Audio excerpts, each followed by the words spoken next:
My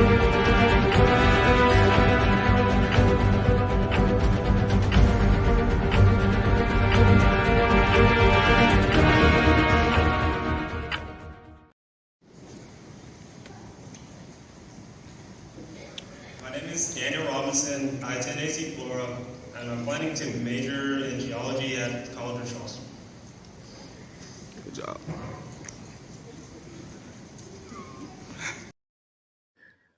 Hello, everyone.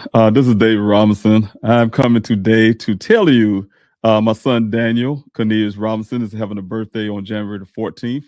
I'm asking you guys, if you can, please join in with me on celebrating his birthday. One thing Daniel asked me is to go hiking. Something that Daniel loves to do the most is to be in tune with nature, to be out in nature and go hiking, whether that's on a beach or whether that's out in the mountains that he really enjoys. What I'm asking you guys to do, if you can, on January 14th, is to go hiking with your friends, your family, or just yourselves, whether that's around the block, with your dogs on a walk, whether it's on a beach, wherever you choose. If you're in a situation, a climate where you can't go hiking, you can do it on a treadmill. Just do it all in honor of Daniel Robinson's birthday. He's a very special young man. I really thank you guys for all your support and your love you have been showing from day one. You guys have been champions to everything that I've been doing here, searching for my son. As you know, Daniel been missing over a year and a half now, and I'm still searching for him. But this birthday is a celebration for Daniel. It's January the 14th, you guys. And if you guys can join in with me and hike for Daniel, please share your pictures. Please share your videos on your social media page, bearing the hashtag hike for Daniel Robinson. Hashtag hike for Daniel Robinson. Again, thank you so much, you guys, for all your love, support, all your constant love. God bless you. My name is Daniel Robinson. I attend AC Flora, and I'm planning to major in geology at College of Charleston. Good job. Happy birthday!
When the lights and camera turn off, I will be here.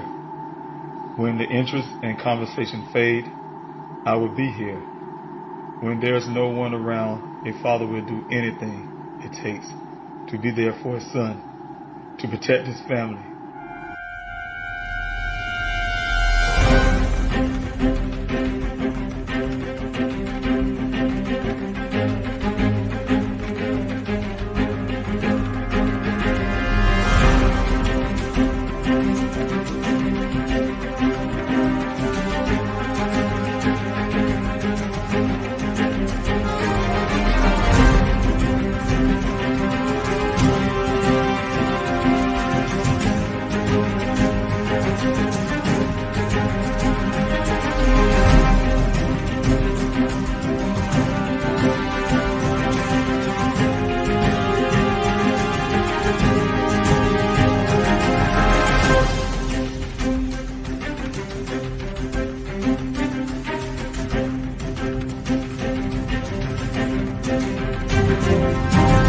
Daniel Robinson went missing 4 months ago. This is the last photo his family has of him. He's a 24-year-old geologist, last seen leaving his job site in Buckeye, Arizona. As the Gabby Petito homicide case garners national attention, another young person has been missing for nearly 3 months, and his family is desperate to find him. 24-year-old Daniel Robinson, a geologist, was last seen on the morning of June 23rd, leaving his work site in the desert of Buckeye, Arizona. David Robinson had only one thought on his mind as he drove the nearly 1,800 miles from his South Carolina home to Phoenix. I had to find my son. Yeah, good morning, everybody. This is David Robinson. I'm father of geologist Daniel Robinson. Just wanted to tell you, first of all, thank you for coming in on this morning's Q&A. This is a different week. This week here is Daniel's birthday. You guys know about that. I've been putting it out on social media. One of the things about Daniel's birthday is that, it's one of the time of the year, again, with our family, we have to celebrate. But, Daniel's not here with us. It's been the second year of Daniel's birthday, and he's not here. So hopefully, God bless that between now and Saturday, Daniel is found. I'm still out here searching, still hoping for the best. We all are praying. You guys have been supporting. I can feel your prayers. I can feel your love. And I just want to tell you thank you up front. Just thank you so much for all the love and all the support that you guys have been showing from day one, spreading the news about Daniel's story, sharing with your family and friends. Also, just like I said, the support and the love has been extraordinary. And I really appreciate you guys for that. This morning, this is the Q&A for Dave Robinson. I'm coming to tell you about Daniel, of course, like I do every Wednesday. Daniel, he's a geologist. He graduated from the College of Charleston in Charleston, South Carolina. My son graduated with honors. He's also a founder of his fraternity. He's just very brilliant young man, very brilliant scientist. He decided to go out to came out to Arizona to Flagstaff to take a class. From there, he really enjoyed just being out in Arizona. Instantly, he went straight to Phoenix, and from that point, where he landed his first job. I mean, it's right out the college. I mean, as soon as he left college, he went out there for that class, and stayed in Arizona since. But anyway, he landed his job in Arizona, right in Phoenix, Arizona, with a company called Matrix New World. It's also called Matrix Southwest Groundwater. That company is an engineering company that does a lot of testing of water. They hire geologists to help do those scientific findings of the viability of wells. In Arizona, state of Arizona, wells have to produce at least 100 years of water. My son's job is to determine that. And if those wells are not producing at least 100 years of water, a community can't be built. That's very crucial for people who's spending their money. That's an investment. You guys decided to go buy a house. That's the way the state of Arizona is protecting consumers, protecting people. Make sure you have water. Arizona is a desert state. We all know that. They build cities in deserts, and sometimes I guess deserts can dry up. So that's one of the crucial things, and one of the laws that have to be in place to make sure communities not building these, their builders not building these communities and then leaving up to the homeowners to find a way to have water. So simple things like that, and make sure the water is also drinkable. There's different levels in the groundwater that allowable for people to drink, and also for whether it's farmland or cattle. There's different levels. So definitely my son's job is very crucial and very important, but he was doing his job, you guys know, on June 23rd, just like any other time, going to work. And he had got two assignments, one at the wells, both wells was in Buckeye, Arizona. As you guys know, Buckeye is one of the fastest growing cities in the country.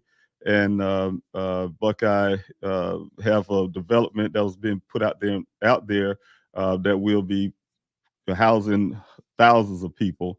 And so of course, the company was hired in to assess the wells in Buckeye to see if those wells are producing, or the groundwater is there that could produce at least 100 years of water to sustain those developments that was in the pipelines that was actually being looked into. So my son's job was to go out there on June 23rd to do just that. and he went to one well site to check the water levels there. Then he was going, from what I understand, he was going to the second well site.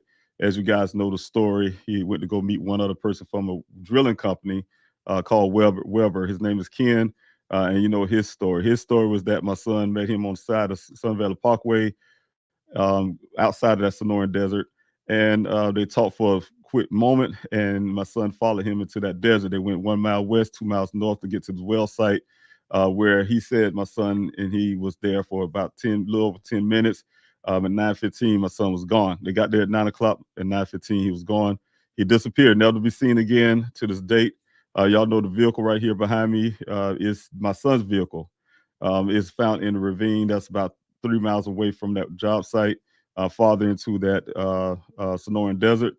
Everything allegedly on my son's body was on the ground. And you guys can see the clothing on the ground here. They say those things was on the ground. That belongs to my son. And it was in a pile. You know, they found all his personal effects, whether it's his wallet, vehicle keys, of course, house keys, his work computer that he get his assignments on, and you know, things like that. So it was found into the vehicle, but there was no Daniel. I've been out here since June 26th searching for him. You guys know the story about that. Started my own searches and covered over 45 weeks of searches and covered over 35,000 acres of land with volunteers, hardworking people who are dedicated. Some out of Buckeye as well, some from California, some all over the state of Arizona came out to help. So really grateful for everybody. Just wanted to get back into what we're here today for. Is Daniel's birthday, you guys. I just want to go in the chats really quick, and everybody, I want to see if anybody there who think they may be participating this weekend. And what's happening is, you know, you guys, I didn't set anything up where we're all going to meet into a certain location. Shauna, you guys met her. She was on last week Q&A. Came up with a great idea, and those ideas was that, you know, hey, look, you can hike where you're at, you know, and so those ideas was really put in place that way. You know, Daniel loved hiking. That's one thing he always told me. His sister, he and his sister, she live in Arizona as well. That's what they do. They go hiking. They go hiking, and Daniel, of course, loved the things like the beach and being out into nature. So kind of putting those things in combination. One of the things was hiking for me is because in July, the same time this vehicle was found, I should have been in Arizona driving this vehicle. Daniel wanted me to drive the vehicle. We wanted to go hiking. He was challenging me. I couldn't remember the exact mountain name. I'm going to ask my daughter so she can remember, but it's one of them. I'm thinking it's Camelback, but I'm not sure.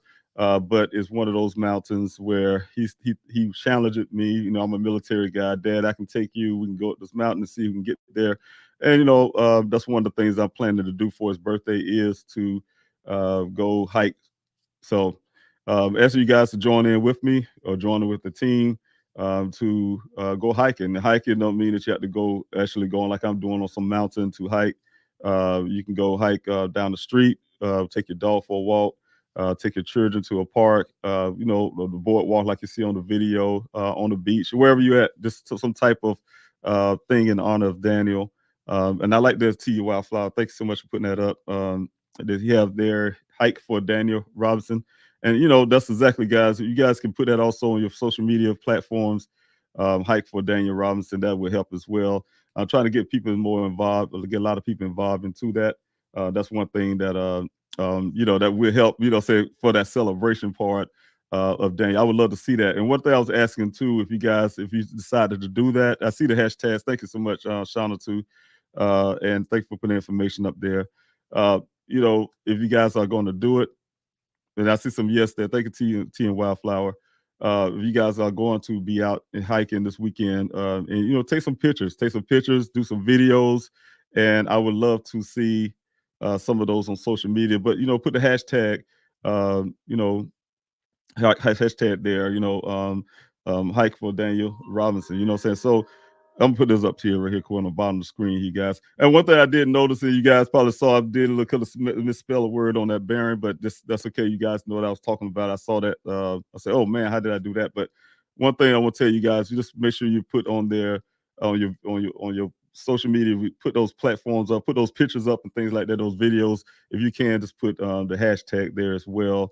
the hashtag Hike for Daniel Robinson. That would keep the algorithms and everything going with that. So definitely would love to see that. Love to see the pictures. Would love to see the videos. I would like to share some of those if it's okay with you guys to share some of those things on the website as well as on my social media platforms. So I would like to see a lot of those. So if you guys, again, if you want to join in and you will be doing it this Saturday, saying just please, take some pictures and, put them on social media with the hashtag, Hike for Daniel Robinson. So thank you so much, Sean, for putting that information out there because I needed that as well. So I still see some people down here. Thank you so much. I see a lot of people here. I will be hiking for Daniel 1/4 in 114 in Northern California. Thank you so much, Terry. I really appreciate that. Thanks so much. Let's see who else I got here. Seema, thank you so much for being here. You got the hike for Daniel Robinson, January 20. Will be January the 24th, January the 14th. So this January the 14th, you guys. I hope I didn't put the 24th anywhere, but January the 14th, you guys. Oh, there you go. You got it right now. There you go. I see you corrected that. And thank you so much, you guys, for doing that. Also, if you guys have any questions and things like that, ask your questions here. Still Q&A. Put the capital letter Q there before your question, the word question, or some question marks. That would help tremendously as I'm coming down the comment section to answer some of your questions. But again, if anybody think they're going to be doing some hiking, I'd like to see that in the chats. Just say, hey, look, I will be doing that. Be hiking. I was kind of interested in seeing those who may be going hiking this weekend, some type of form of hiking. Like I told you guys, you don't have to do like I'm doing, going hiking on a mountain.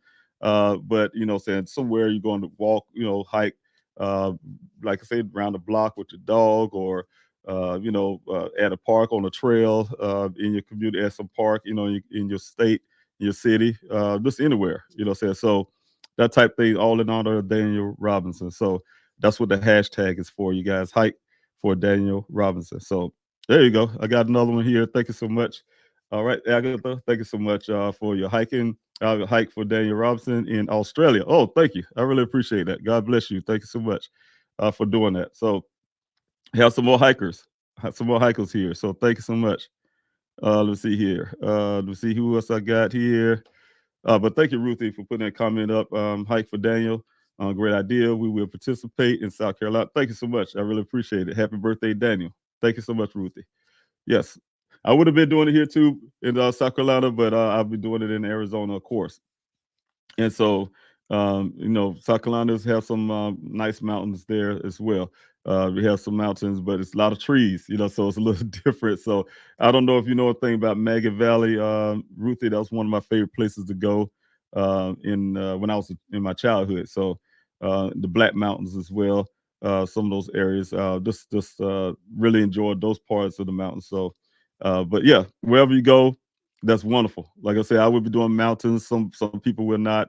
Some people would do a flat land, whether it's on a trail around your block. Like I said, just just really, really would love that.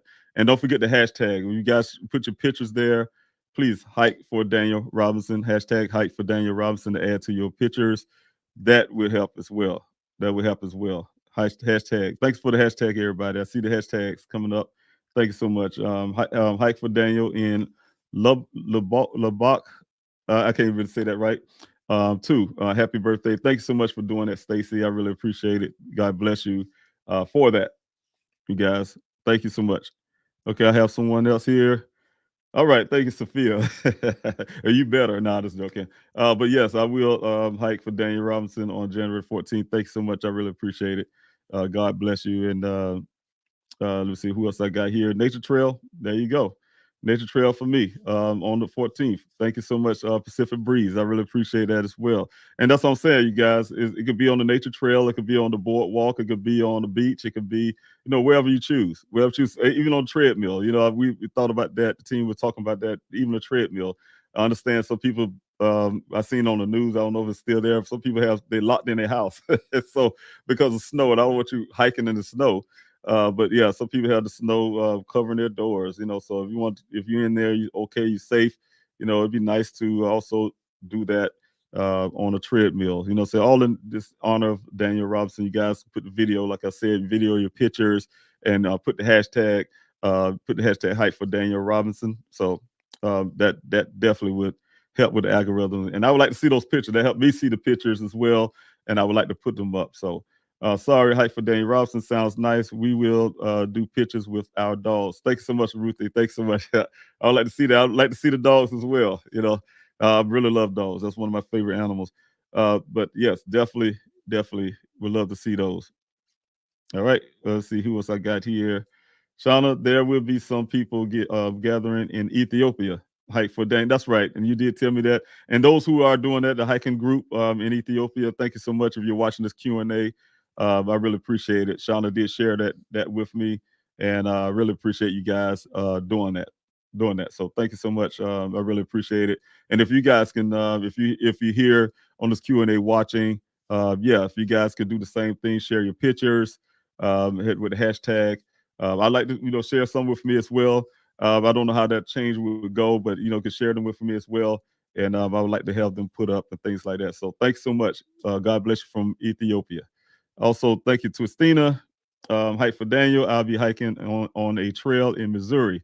Oh man, Missouri. I say I've been doing a lot of hiking, and when I was in the military, that was my training base. We call it Misery, but Missouri, Fort Leonard Wood. I guess you probably know what that is, Tristina.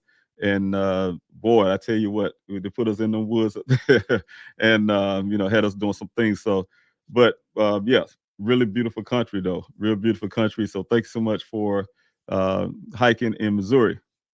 Love to see those pictures as well. All right, Brats, thank you so much, Brats Club.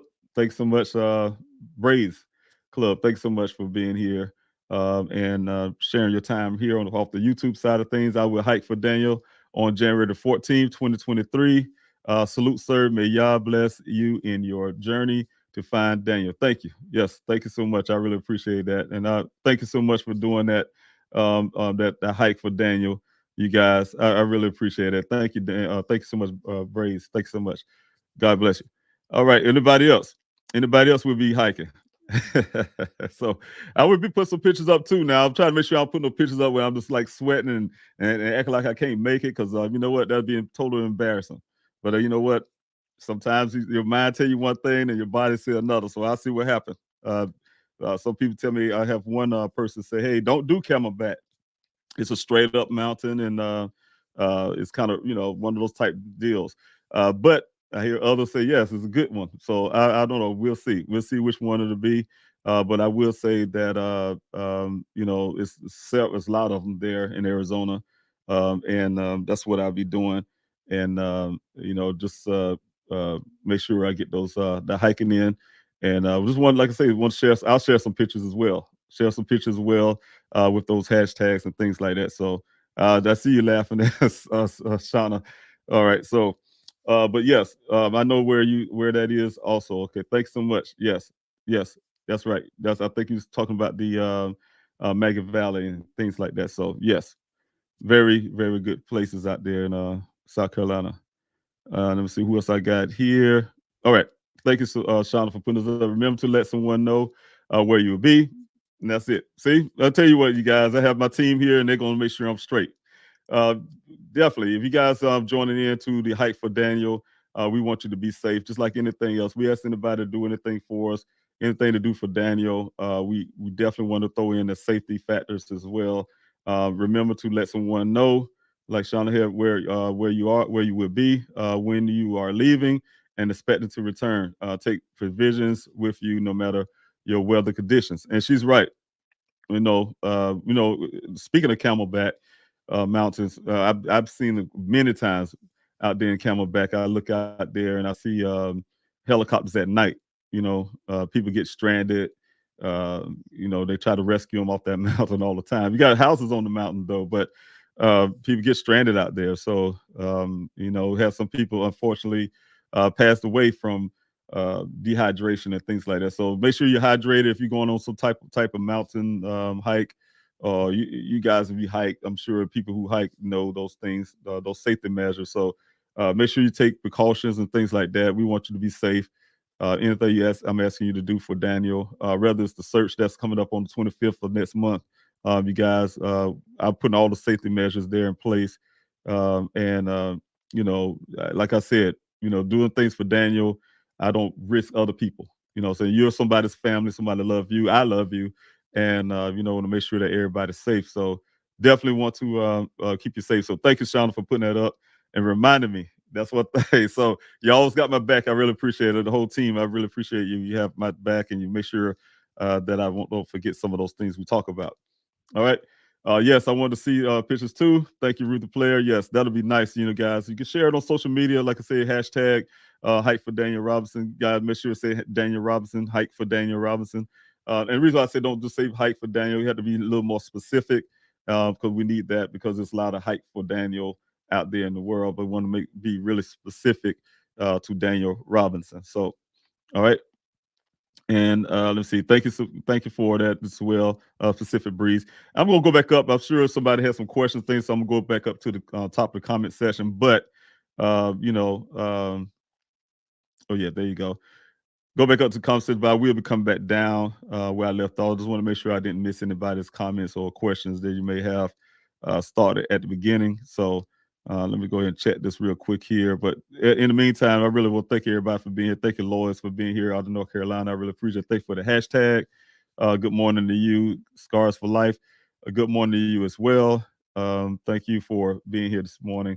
Also, good morning to you. You say I noticed that there's another search in February, but then it listed a protest. Protest. Why a protest? Okay, well, one of the things is the protest is going to come before. That's on the 18th. That's coming before the search. Now, the protest is I call it. It's a possibility that it's not going to happen, and the possibility would be depending on what Sheriff Zone is doing with the sheriff office, Maricopa County Sheriff's Office. What I'm asking is the sheriff to do the right thing is to, you guys seen it's been over a year. You've seen the stuff I always talk about here on the Q&A, the Buckeye Police Department. I don't really like saying their name anymore. Damage Daniel's case, they had started the thing off. I really blame them for Daniel being missing this long because you know what? If somebody takes something urgently at the beginning, that would have helped out a whole lot. And I think that's a lot of the reasons. And plus the fact you guys know I have all the possessions of everything from that scene. You don't see any forensic markers here. They didn't do forensic anything forensically on those items until I asked them in a meeting to do fingerprinting or whatever. That's when they say they did the swab and fingerprinting. But this whole damage to the case, the chain of custody situations, you name it. The case been handled wrong. They don't have the right proper procedures of doing things.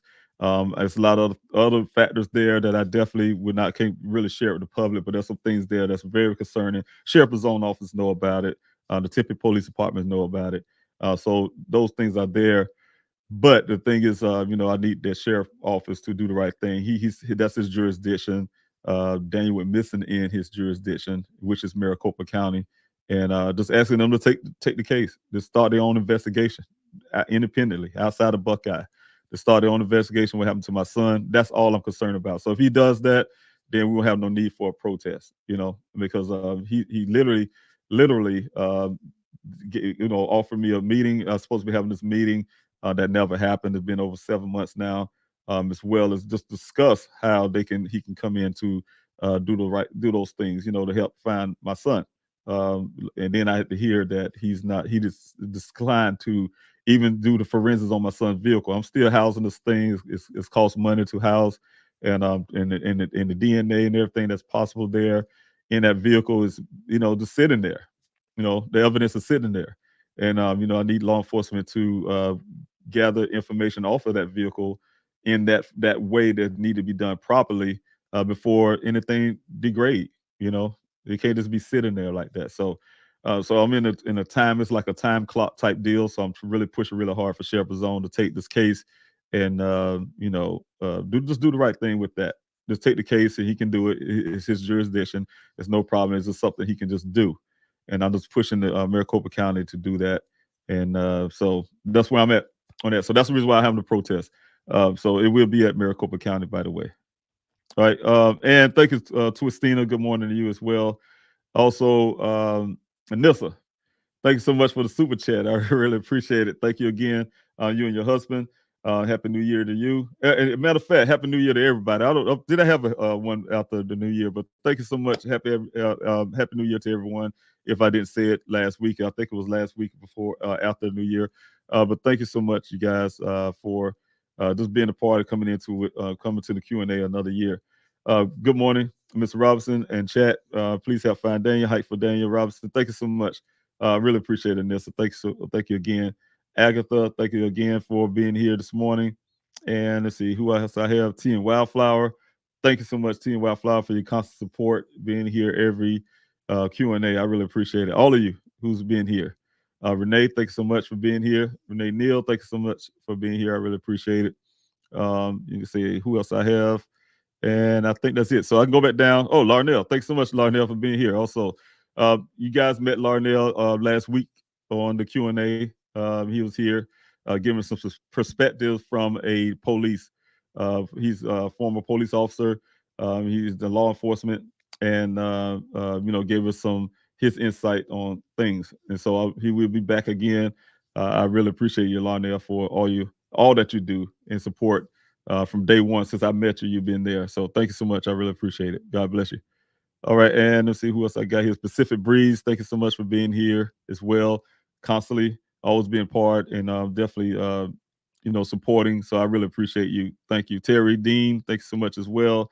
You'll be hiking for Daniel. Okay, that's right. In Northern California, I did get that. So thank you so much. You guys, I think I'm caught up now. So I can go back. All right, where am I? Let's see here. Ruthie Player. Yes, Shauna, thank you for reminding me. Okay, that's right. Be safe, you guys. Be safe out there if you go hiking. Please, like I say, take the water that you need, your electrolytes, take in some safety things with you in case you get stranded or something. Just always think of those, have a contingency plan for everything, what I'm saying? And make sure that you're safe if you're going hiking. I don't care if it's down the trail in your natural habitat park or something. At the zoo, we have a thing in South Carolina. It's Riverbank Zoo. It's in Columbia, South Carolina, and they have some kind of botanical garden type deal, and you go walk in nature and some nice trails. That's some good places to go hiking, things like that, but of course, even with that, and it was in the summertime. This is wintertime, which was really good. But in the summertime, you also have to watch out for things in the natural, like snakes, So, but I'm saying is, I don't know what state you are in. I was having in the Poconos, have family there that was living there, and we go visit. We go visit. And they have like we have squirrels in the yard. They worry about bears coming in the yard, and so each state is different. So I laugh about that because I remember the times when I wanted to see a bear so bad and they never show up until I leave. But yeah, they actually come out there. So they're used to that. They're used to having bears in the yard and things like that. So something I don't say how people can get used to, but that's what they do. And but like I'm saying, but you have to be careful. They know how to handle those animals. And so if you're out there in nature, we just want you to be safe. So that's why we're saying that, hey, no matter what it is, take your time and be safe if you're going to go out there and hike. So make sure you take all those precautions. So, all right, thank you, Lois. Thank you so much for North Carolina for being here, and you will be hiking in the Carolinas. Thank you so much. I really appreciate it. Thank you, Lois. I really appreciate that. Thank you so much. And in North Carolina, definitely have a lot of hiking areas there. So as well. So thank you. I really appreciate it. Pacific Breeze. Thank you again. Let's see who else I got here. Shauna, thanks so much for putting information up. You guys, Maricopa County Sheriff Office is at 550 West Jackson, Phoenix, Arizona. That's 85003. And that's the phone number there. Thanks so much for putting that up, Shauna. And the reason why we have those information there is, you guys, I've been still, you guys have been helping. So some of the things I have seen been pushed and some things been going into a different direction with Daniel's cases because you guys have been constantly doing your calls. Whether it's emails, you guys have been doing things like that, and trust me, that put a lot of weight there. Y'all, like sometimes people say, "Hey, I got your back." Yeah, y'all have my back, and I really appreciate that. But definitely being able to call and say, "Hey, look, I don't know, can tell you what to say, what to do, but it'd be like, hey, look, this case has gone too far. You know, if you have the jurisdiction and you have the ability to do something, then do it. Don't sit on it. I think one thing Sheriff Pizone said to me personally, is that he didn't want to come in to look like the big sheriff come in town to take the case. I can hear that. I can hear that from a political standpoint because he's an elected official, but I can't hear that from a father standpoint. You know what I'm saying? My son's life is on the edge because you don't want to look a certain way. You know, damn the way you look. You know what I'm saying? My son is missing, and that's important. A life is more important than where a person appear or look. He don't want to appear to be the bit. He is the bit sheriff. There ain't no appearing. You're the bit sheriff. You have the jurisdiction. You need to do the right thing and do it. It's not about what you want to look like. You know what I'm saying? So that type deal.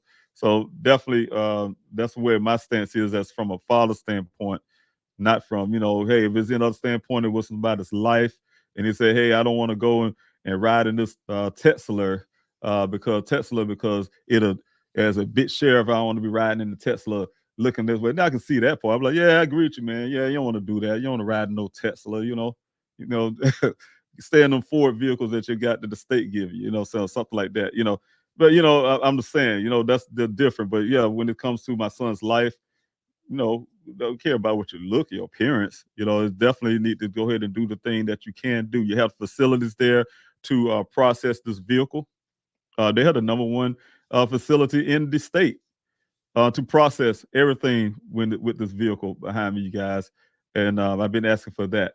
I actually asked them to do everything, but you know what? We had divided those things. You guys already know the Temple Police Department had did the forensics for the electronics. I'm still waiting on that in the meeting that we had a couple weeks ago now. I thought they was going to give it to us quickly like they said it was, but it's been some time now. And we're still waiting on the report, the written report, so we can look through the findings in my son's stuff, right, on his electronics. So I want to be able to share some things that I can with you guys, and the things I can, I'll be honest with those, but want to share some of those things with you, what's been found on that. So, all right. Thank you, Shauna, for putting information up here. Also, you have more Maricopa County email address, and I really appreciate it as well. You guys, if you want to write that down as well.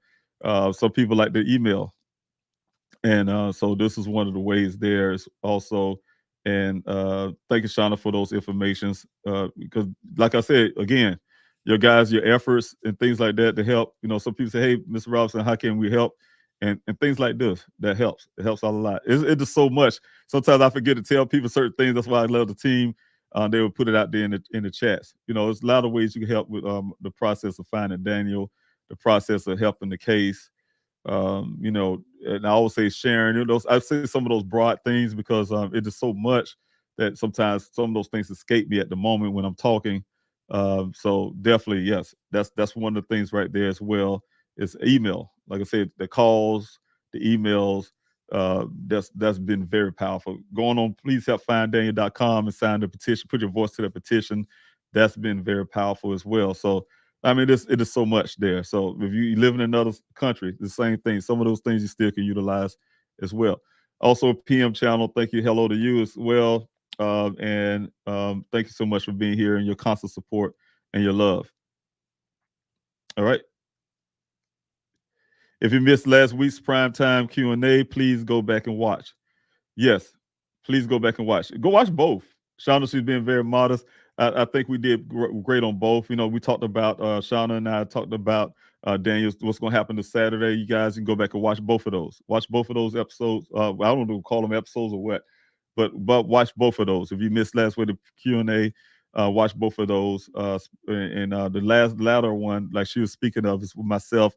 It was Larnell. He came into the Q&A, and like I say, from a police standpoint, put some great things you guys can need to hear and look at from a police standpoint about Daniel's case and things like that, and his perspective, the way he sees things. So and those some of the echoes, the way he was talking about some of the echoes I heard from all over the country. It's law enforcement officers, I'm telling you guys, have been apologizing to me.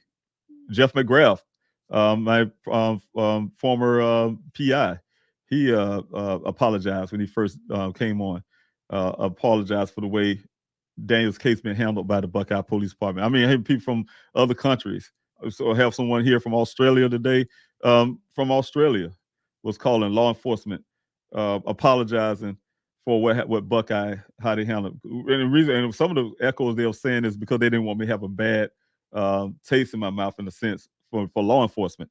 Of course, my bad taste wouldn't come from just that. It would come from some of the things I had to go through as a child through law enforcement, but at the same time, the same breath, I tried to become a law enforcement officer at one point, and I have that in my family. So I know we definitely need law enforcement also, because we have those. So I'm not anti law enforcement by any stretch. But the thing is, I'm saying, you guys, just hearing those from all over the country, hearing all those from other countries, people saying, the same thing, echoing the same stuff. Yeah, it's sad. It's sad to see that, but that also goes along with what I'm talking about. You got Maricopa County, who can, who can do something, who have the power, the jurisdictional power to do something. Why not do it? That's simple. You see, this is a big, high-profile case. You see this thing's going on, and not just because of that. It could be any case. If you see you can do the right thing, then just do it. Like I say all the time, you guys, you cannot call yourself a good law enforcement agency or a police officer if you can watch something going wrong and something being done wrong and you don't do anything about it. That means you're complicit with them, because you have the power to do certain things, to get things looked into or whatever. Use your authority to do whatever you got to do the right stuff, and you don't do it. That make you a bad person too. That make you a bad cop. That make you a bad department, and that's what kind of things that make you bad. It's not a such thing as a good cop if they on the same chain link that you on. So you got to get rid of that stuff and do the right thing. So, all right, and let's see who else I got here. Brooke, thanks so much, Brooke, from off of the YouTube side of things. Thinking about Daniel and your family always, always, always. Thank you so much. I really appreciate it, Brooke. And I can feel that, you guys. I feel it from all over, whether it's on social media. I would love to be able to do like I used to do when I was first started my searching for my son. I was really working really hard to get his name out there. When I say I spent many nights after the days of searching and doing everything I was doing. And at night, I hit all these people up, whether it's celebrities to news organizations to you name it. And then from that point, the latter part of the night, before I go to bed, now sometimes I don't get to sleep till 1 or 2 hours a night. But before I go to bed, I made it a point to be able to go down a list and talk to each person that reached out to me. But the numbers it's got to a point where it got overwhelming for me, and I can't do it anymore. But I try to go down and reach and say something to each person that says something. I get to see some of those things, but I don't get to respond. So don't think, you guys, that I'm ignoring or anything like that. I really can feel that love, and I really thank you guys for your constant support and your constant love. So it's really nice to be able to look at those chats, comments, and then see them, and you can kind of read through them and see those comments. That's what keep me going. A lot of times that's what keep me going, you guys. I have my days where I'm a human. I'm a human being. People say, I don't know how you can keep yourself together like that. Yeah, I really thank God. First of all, I depend on my training and myself, and I have my mission to do. But I'm human. I have my moments. My team would tell you I have my moments, and it's really hard to keep things balanced all the time. And so you have to, but I have to do it, be really effective for Daniel. And those things happens when you guys constantly showing love and support. You constantly, have things like this, what you're saying, Brooke. That's for me and my family. You know what I'm saying? That really helps. I really appreciate it. That's a boost, a boost. It's a morale booster. So I thank you so much for that. All right. God bless you too. All right. Ruthie Player again. Yes, our Riverwalk is in South Carolina is beautiful. Yes, Riverwalk. That's the name of it, right? That's right. Riverwalk. That Riverwalk, that's on the Congaree River. That's right. And really, really nice one. So definitely, guys, if you're in Columbia, South Carolina, or somewhere closer, you want to go to the Riverwalk. And the Riverwalk is also this Riverwalk. I think they have that stretches. If I'm not mistaken, Ruthie, I think that stretches downtown Columbia. Let's see, probably in Casey. I think they have one in Casey, South Carolina, and then they have one, the one there. I think that stretches from that zoo to over there. Trying to get my bearings right. But you know what side of town I'm talking about. But it stretches really far. So if you guys in that areas, definitely go to that river walk. It's really beautiful. And if you have never done it, that would be a good place to hike. What I'm saying, and take a walk with your family, your dogs, your friends. It's a really nice place. Also, thanks so much, Shauna, for putting this up for the Tempe Police Department. That's also the address for the Tempe Police Department. You guys, my son is a resident of Tempe, Arizona. And the things I was really pushing towards the Tempe Police Department at the time, and like I say, I'm telling you guys, I'm very grateful that they decided to help me with the forensics. I've been trying to get the forensics done. You guys know that on the electronics they did just the electronics. They didn't do the other things, but I'm grateful for the electronic part that they did do as a favor. They made sure they made it a point to me that it's not for, I don't know, for law enforcement aid. They didn't say what it's for they're doing, but they say they definitely was doing it as a favor to me. So I didn't like to hear the word favors. It made me feel offended in some form to hear them say that. And it's constantly badger that to me. Oh, we're doing you a favor, that type deal. So just the whole favor, they did the electronics for me as a favor. I'm really grateful for that part. But at the same time, you guys, they also have the ability to intervene in some things that we talked about when it comes to the reasons why I need my son's case not in Buckeye. Buckeye can keep their case. Anything they need, and I talked to Tippy as well. We had meetings with them. Is that anything they need? I did. Larnell was here. You guys heard him last week. If you guys like say you want to go back on that tape next week, everything that was done came from my searching, my investigation. Those things, if you kind of look at, like I told you guys before, this is an example I was using as well. I had the Buckeye Police Department call me, right, and the detective was telling me something that my investigator and I already did, right, and he heard it from, like, I'm sure the Q&A or whatever the case. But you know how somebody, if you ever been in life where you talked about something or to a friend or whoever in the past, and then later on, like, they come back and tell you your own story, but instead of it's being you that did it, they'll tell you, said it like as they done it. You be like, wait a minute, they're telling me my own story. And that's exactly what the Buckeye Police Department did. Came telling me my own story, So I listened to the detective, and my mind was like, that happened 4 months ago. I think it was like 3-4 months ago, prior to him actually saying that. I'm like, he said, yeah, we just went up to, I ain't gonna say where, but it was a lead. It was a lead that came in, and my investigator and I received from a source of a sighting of Daniel. To make a long story short, had those things, went up there to get those things looked into.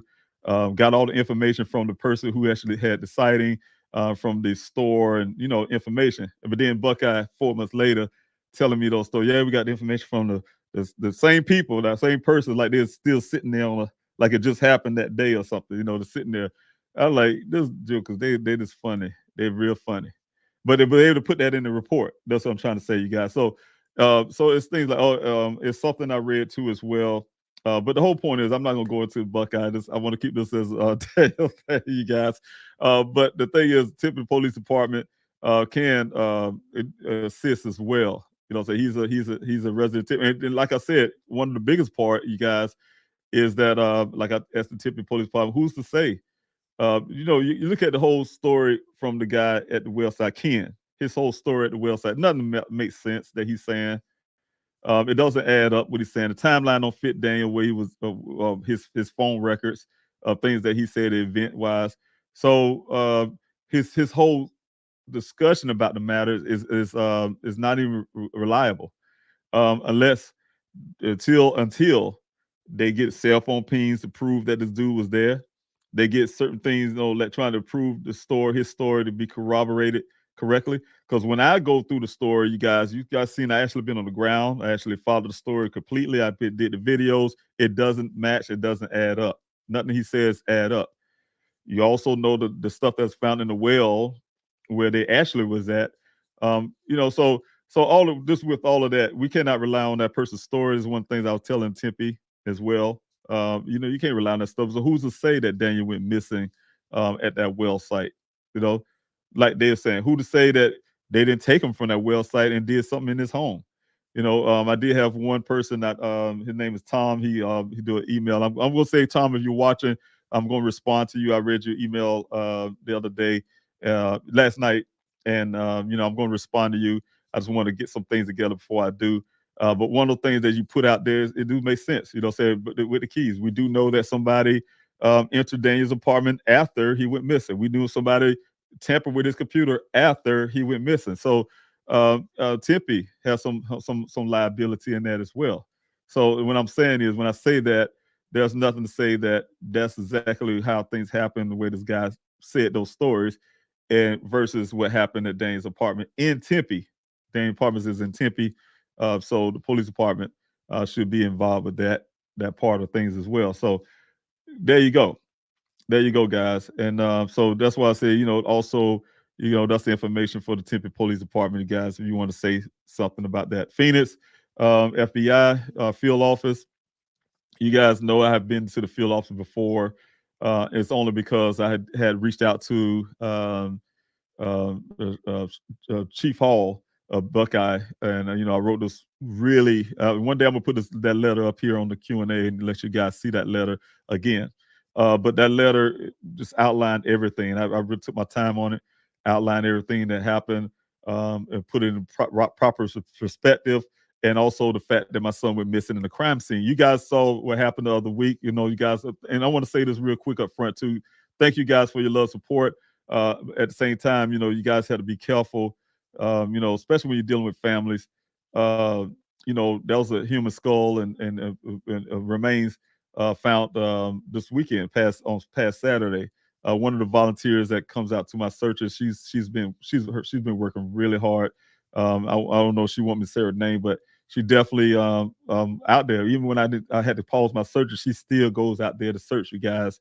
And she so happened to go out there again, and from her home, and ran into this human remains, right? Of course, yeah, she's freaking out about it. Of course, those remains, even though it's I think like 12 miles south of where Daniel was missing, but we don't know what happened. So of course, in her perspective, it was like, she could think that could have been my son, of course, and so it's freaking her out.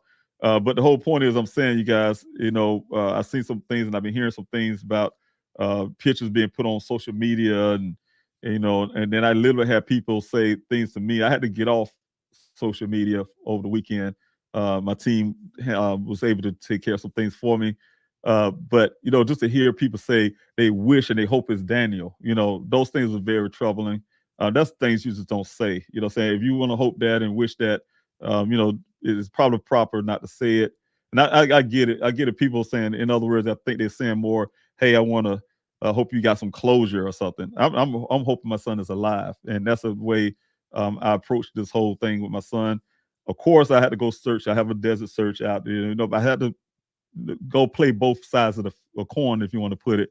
I have to be realistic. If my son is out there and he is deceased, I want to find him. At the same time, my faith, because we don't have any information, don't know anything, I always have to make sure that I take it that way. As a father, as a person that loves my son, I have to always make sure that I'm always being honest with myself and say, hey, look, we don't have anything that definitively say my son's deceased. So the thing is, I always had to look at him as being alive, and that's the way I'm going to find my son. I had to keep that faith and believe that. So when the people go out, and I get it, people have different reasons why they did what they do, but always make sure, keep in mind, thank God that it wasn't Daniel, but it is somebody. It's somebody's loved one, somebody's family member, and if it's one of us, we wouldn't want our state that we're in posted all over social media, right? So kind of think about the families, think about the people that have to go through, that have to see stuff like that. If I see my love, I don't want to see them plastered all over social media like that. Just like I told my children, they weren't allowed to come to searches anymore. They don't need to have that image in their head. They need to see Daniel like you guys see him right here on this model of him. They need to remember him the way they remember. So you got to think about that, you guys. A lot of times people don't want to see that. The family might don't want to see that. They hear about the remains, that's fine. But the family might need to, just respect the family. That's all I want to say. Just respect the family. Make sure you guys doing that. I know it's tempting to say, hey, hey, I want to, whatever say, but yeah, just respect the families if you guys can.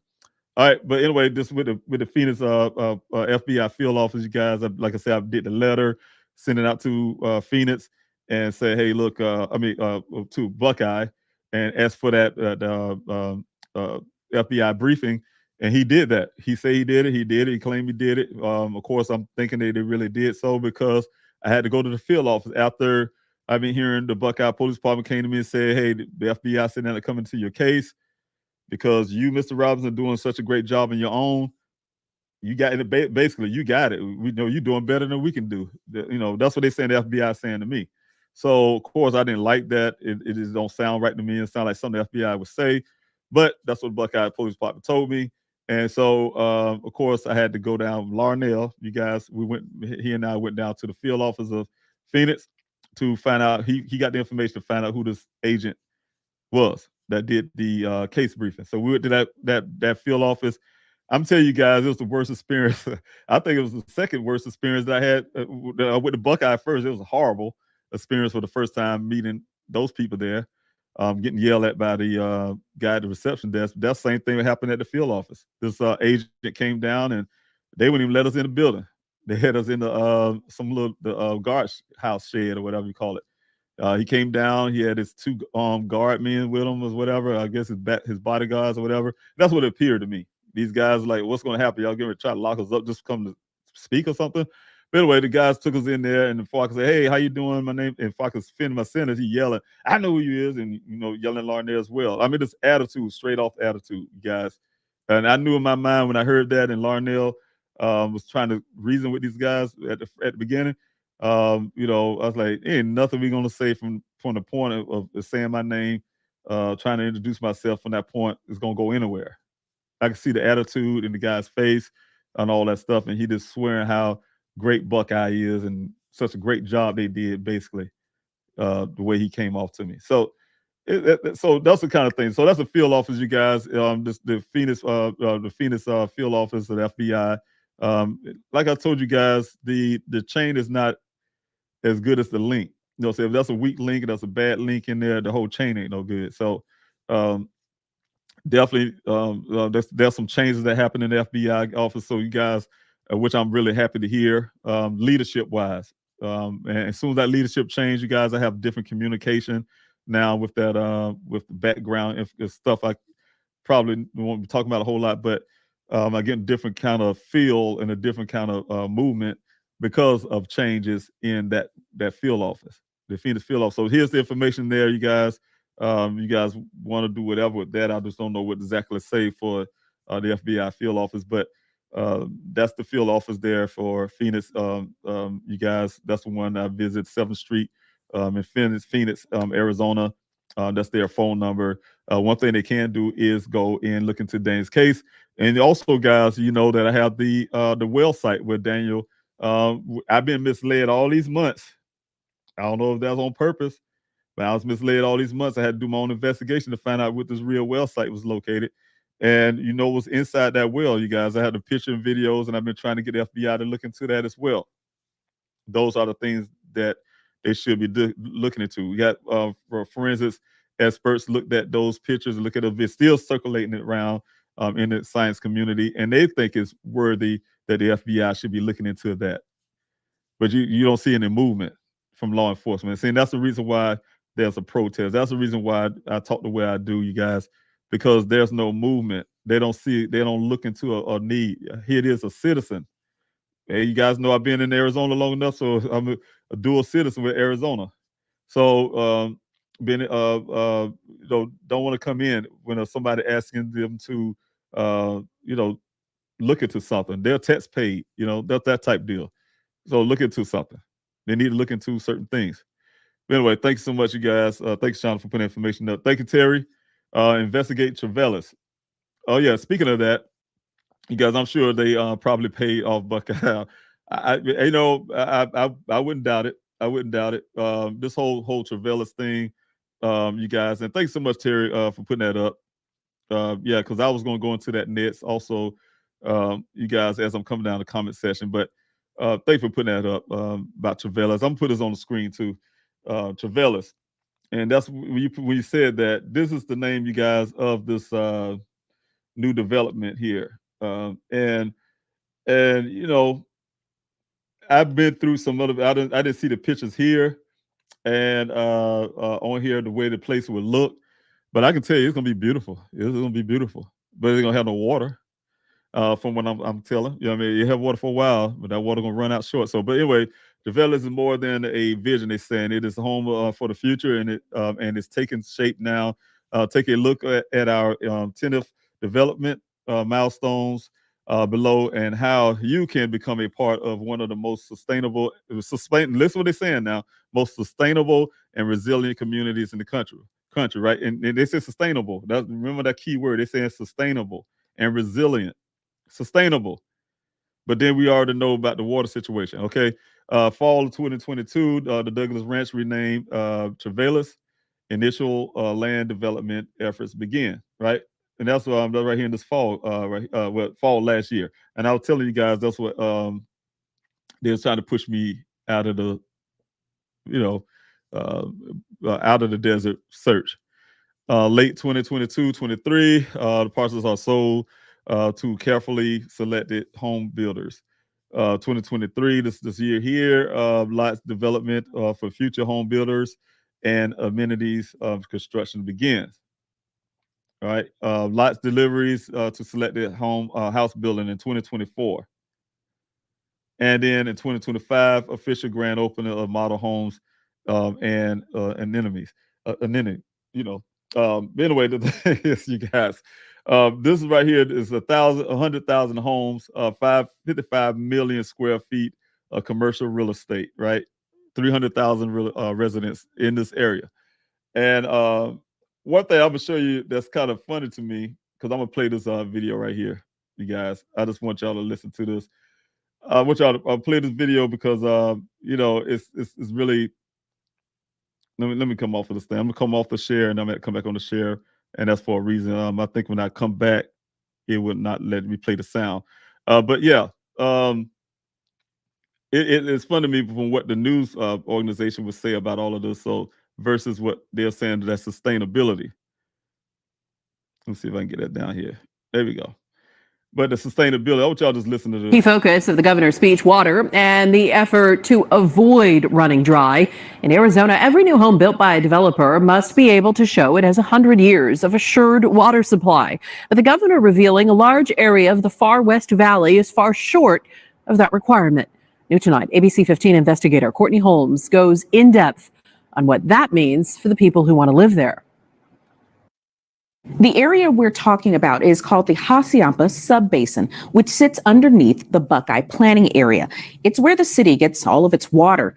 Experts say homes that are already built or sold have an assured water supply, but those that are in the pipeline could be in trouble. I am just thrilled that it is out. Kathleen Ferris with ASU's Kyle Center for Water Policy has been waiting on this report for months. It confirms what she's long suspected. There is not nearly enough groundwater in the Hassayampa subbasin to support the massive level of home building that people want to go on there. The report from the Arizona Department of Water Resources shows a 4.4 million acre-foot shortage of water for the basin. For context, 1 acre-foot provides a year of water for 3 families. These are huge, huge amounts of water. It is going to be challenging. Tom Bushatsky heads up the agency that issued the report. He says current approvals will allow for a few thousand homes to be built. But new approvals will not be forthcoming. Information the department has known since October of last year, but that Governor Hobbs says former Governor Ducey wanted to keep secret. There's a lot of developers that don't want that information to come out because it'll affect their projects that are in the pipeline. Hobbs talked about the report after her State of the State address on Monday. The fact is that if we continue down the path we're continuing on, the aquifers are going to dry up, and we have to address that. Something Bushatsky says will be difficult, but not impossible. It will certainly cost money, but it's not just money itself isn't going to solve the problem. You got to find the water supplies. You have to move them to the right place in the right time. Courtney Holmes, ABC 15. Now, the reason why I want to show you guys that is that a couple things that always strikes me when I'm looking at that. I come on the Q&A all the time, and I'm telling you guys every time, my son's his job, the importance of his job. And the relation I have with this whole thing is my son's job was to determine in that area, the pictures that you guys seen is where Daniel was working, where he went missing. That area when they showed the big field is where the vehicle was found and all this kind of stuff, right? And my son's job is determine if that area where they're building this Trevelis and all that stuff can sustain. That's where the water reports come from, right? Geologists, from field geologists, hydrogeologists like my son, and so he's out there doing his job and to try to get the information. And I'm sure he knew that. I'm sure Daniel knew that. I'm sure he knew that. And I told you guys before, if Daniel will see something that says, "Oh no, this is not enough water out here. Y'all cannot build a Trevelis or whatever this thing is," he's going to say something, right? And just like you hear them saying, "Hey, they didn't want the report to come out," and that former governor or whoever was hiding the information because they didn't want to come out because they had to mess up their whole planning about this money that they want to make, for Buckeye. So I'm just saying, you guys, I'm not putting the conspiracy theories, but you also got to kind of put those things together when you're doing some type of investigation, try to see how things are related and the possible motives and things like that. So you start looking at things in that way, it's troubling. When I sit there and I look at it deeply, and I'm starting to hear about it a little bit more. I know people saying, "Hey, Mr. Rouse, I've been saying this a long time ago, blah, blah, blah, hey, look, you need to look into that." Yeah, it takes time to get to certain areas to pull and tie things together when you, I don't know, it's sad, like Lionel said the last week, this stuff that law enforcement should have been doing. It shouldn't be something that a family would get out and go and try to investigate and get deep into stuff and find out information and stuff like that. So, but everything that's hidden always come out to the light, you guys. And the way I look at it is, so we start looking at some things and aspects of a case, you start looking at motives, you look at this and that, and try to put things together, you start seeing certain things. And what I'm saying is, not saying that's the reason why my son's missing.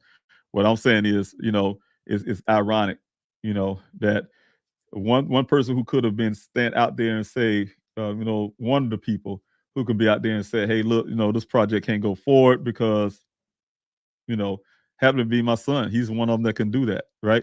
He can see the report. He can see what the water levels coming out that well can't do, for that area. That the wells, those two wells that was out there already, the one that he was at, been put in, I think in the 80s, what I was told.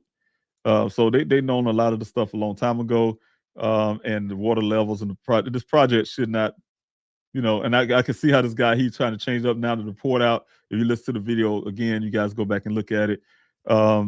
He's I can't remember his name, but the guy that back in, he was like, "Hey, look, they try to shorten the amount of houses, I guess, or we could build this much, this water. What we do have in the Hassayampa Basin can support so many thousands of these houses. We can't get all of them right now, but we still can get the project going forward and get, yeah, right. They're going to get that 1,000. They're going to still try to keep on pushing the rest of that project. And damn the people who live out there. They got to figure out their water supply after a certain many years. So that type of stuff. So, but it's ironic. My son went missing in the area that they're talking about. He's a geologist that determined about this water situation, and is on the Hassayampa River that he's working. So his vehicle was found closer to the Hassayampa River. So the whole thing is, I'm saying, you guys, but this whole point is I'm just putting that stuff up there so I can point it out. But you also can go on. I don't know if I can get this link. Let me see if I can get this link and put it in the chats here. So I wanted to let you guys go to this link and you can read the report for yourself. And these things, I really appreciate everybody who's been inboxing those reports and talking to myself and the team and giving us these things. But I'm putting it in the chats. I don't know if that'll help. That can get that out there to you guys. But this is a report that you guys can look into. and kind of read the stuff that they presented there on that news article that I just put up there, the video, and you can look at it yourself, and you can see, man, the water shortages, some of the things that Daniel would have been pointing out. I don't know if some of the stuff that came from his report or not, but I don't know. But this is the report that they was looking at. So you guys want to go back and look at this stuff on your own time. I did put the link in the chats. You can look at, and what she was going at, she was talking about this area here, the 4.4 million acre feet, feet for, and that's not enough. That's not enough. You guys look at, so the area, the White Tank Mountains here is the White Tank Mountains, and Daniel's well site is about right here. This where this orange spot is, this little orange little spot. That might be the well itself, but that's where he was located, Daniel, doing this project. So right off the White Tank Mountains, you guys, right in there, right? So, this whole thing, when I just look at it, it's very, depressing with that. Just hearing this kind of stuff, hearing this 100-year water shortage.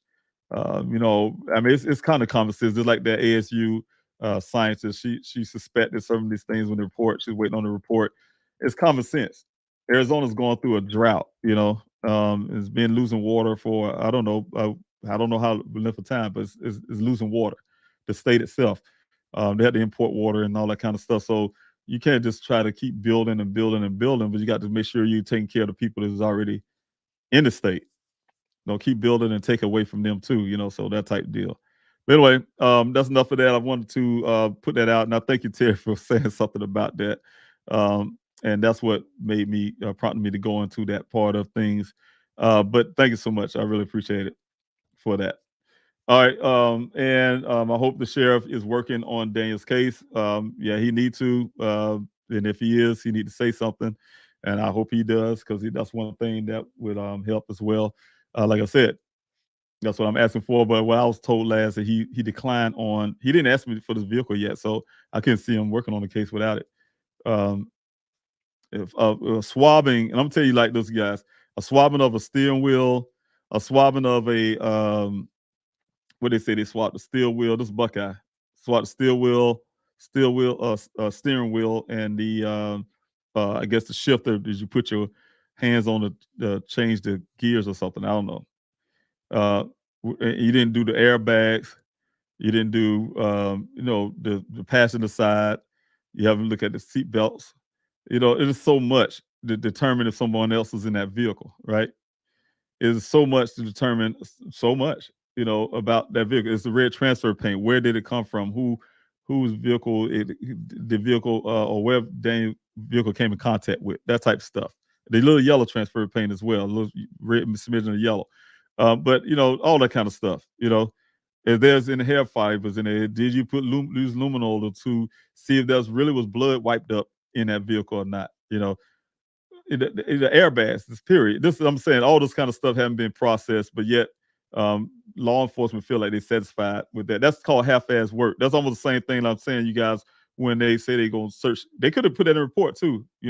Hey, we searched the well site, right? Oh yeah, they searched it. They didn't do it properly, but they searched. They can put it in the report, and y'all got to read it and say, well, Buckeye Police Department said they searched the well. They did Search the well, but they didn't do it right. They didn't do it proper. Their search was ineffective. And that's exactly what the Buckeye Police Department did right in front of me, right? They had a makeshift camera come in with the Maricopa County posse guys with some camera they created on the string, in a sense, put it down in there, and it barely touched the water, and they freaking out. But it comes to the water surface, just to the water surface, and then pull back out. They ain't let me see that part, but they ain't let me see what was on the water. So I would have saw all the stuff sitting on top there, but they came to the water surface and pulled back and said, oh, we ain't nothing to see here. But then I go in there with a company and go in the water and go in the well and do a proper search. And then look what we found at the bottom of that well. And along the way, that's called doing proper police work. And I've done that, and that's what Larnell was saying. I've done that. And then if something been found, you'll see in their report as if they done it. Oh, we found this stuff in the well. You did not, because you went to the surface and pulled back out. You didn't find anything. But they'll put that in their report, and you guys get to read that stuff and say, Oh, they did a whole lot. Yeah. Okay, yeah, a whole lot on paper. And it's good with playing word games as well. There's something I wanted to point out. If someone sent me something the other day, and I'll probably do it on the second Q&A this evening, you guys. My mind does not remember exactly what it was, but it was something I just started laughing. I told the person it was on social media, and I told the young lady, I was like, look, Buckeye write a lot of stuff, and I've learned that when I look at reports, that's why I stopped reading it. People say, hey, you know this is important. No, I don't know anymore because I stopped reading. After they gave me the full report, they said that was it. Because when I started reading stuff, I see how it's called word games. You can say things a certain way and they appear to be something else. But at the same time, if they ever come back at them, they say, I didn't say that. I just said this. Because it's a word game. And the average person who reads certain things be like, and they'll just take it for face value. But I'm a person that deep dive and see what you're really saying. And they're really saying nothing. But they're giving you a lot, but really saying nothing and giving, that type deal. And that's what I'm seeing in that report. Every time I look at the Buckeye Police Force, and when I hear them say certain things, they know that's junk. What they're saying is not true. They know what they're saying is not really representing what they did. It sounds good, but that type of stuff. And it makes me mad because that's word games that mean that you're playing my son's life. And I don't like that. And that'll make me angry. And that's when it becomes something else. So I don't like that. All right. Good morning, Tippy, Police Department. Where is the report? Exactly. And if you're watching, and I know they do watch the Q&A. Thank you, law enforcement. And the thing is, where's that report? It's been over a month now since our meeting, and yes, we're still waiting on that report. I'm tell you why. And this is my opinion, Shauna. And I will say this in public. When I sent a text message was saying that I don't need the Tempe Police Department to be a mediator between me and them. As you guys know, you probably do not know the Buckeye Police Department. I'm assuming it's that way. I don't know. I don't know if it's Tempe initiated or not. But the thing was that the guy, person I'm talking about, he know who he is, come to me and say, Buckeye want to meet with you, want to have a meeting with you. I said, well, I'll get my attorney together and we can have a meeting. But I'm like, I'm trying to figure out why they having him come to me, right? He's a black man. And I said, that's strange.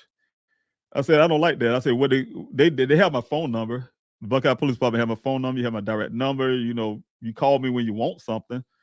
Why they asking me, telling me they want a meeting with me through somebody else? Because first they was asking me for my son's electronics and I wouldn't give it to him.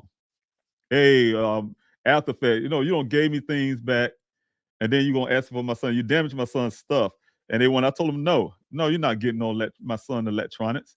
They've been wanting my son electronics hard. But all of a sudden, Tempe Police Department guys say, hey, look, they want to have this meeting, blah, blah, blah. So I was like, no, I don't need you to be a mediator between me and Buckeye. I said, they're gonna have the black man to try to get to me somehow. Say, hey, look, hey, we can't get to him. Maybe you can get to him. And that's what it came off to me. There's some other little things I'm not gonna say that was in between that, but that's what came off to me, and it offended me. It offended me real bad. So I got a little angry about that. I said, hey, I don't need no mediator. And then the person took that as me saying, I want my son's things back, I guess, from the Tempe Police Department electronics. But no, don't get it out of context is what I put in there. No, don't take stuff out. I'm saying I don't need you to be a mediator. But then after that, Shauna, that's when it's ironically, I get an email the next day saying, hey, they're returning Daniel's things, right? So when they return his electronics, but then they have a written, the guy had to, remember he in the meeting, had to write down what he wanted to say was found on the stuff. But it's not, then in the meeting, we found out it wasn't fully completed either. So it's some things like that. So we can put some of those details out, but what I'm saying is, I'm really, really happy that they did the forensics on it, and I'm really, but I need to find out the report part of it to get those. And they did me a favor. They said they did me a favor, so I definitely want to get that information of that report ASAP. So yes, that's what I'm saying. The same thing. Good morning, Tempe Police Department. Where is the report?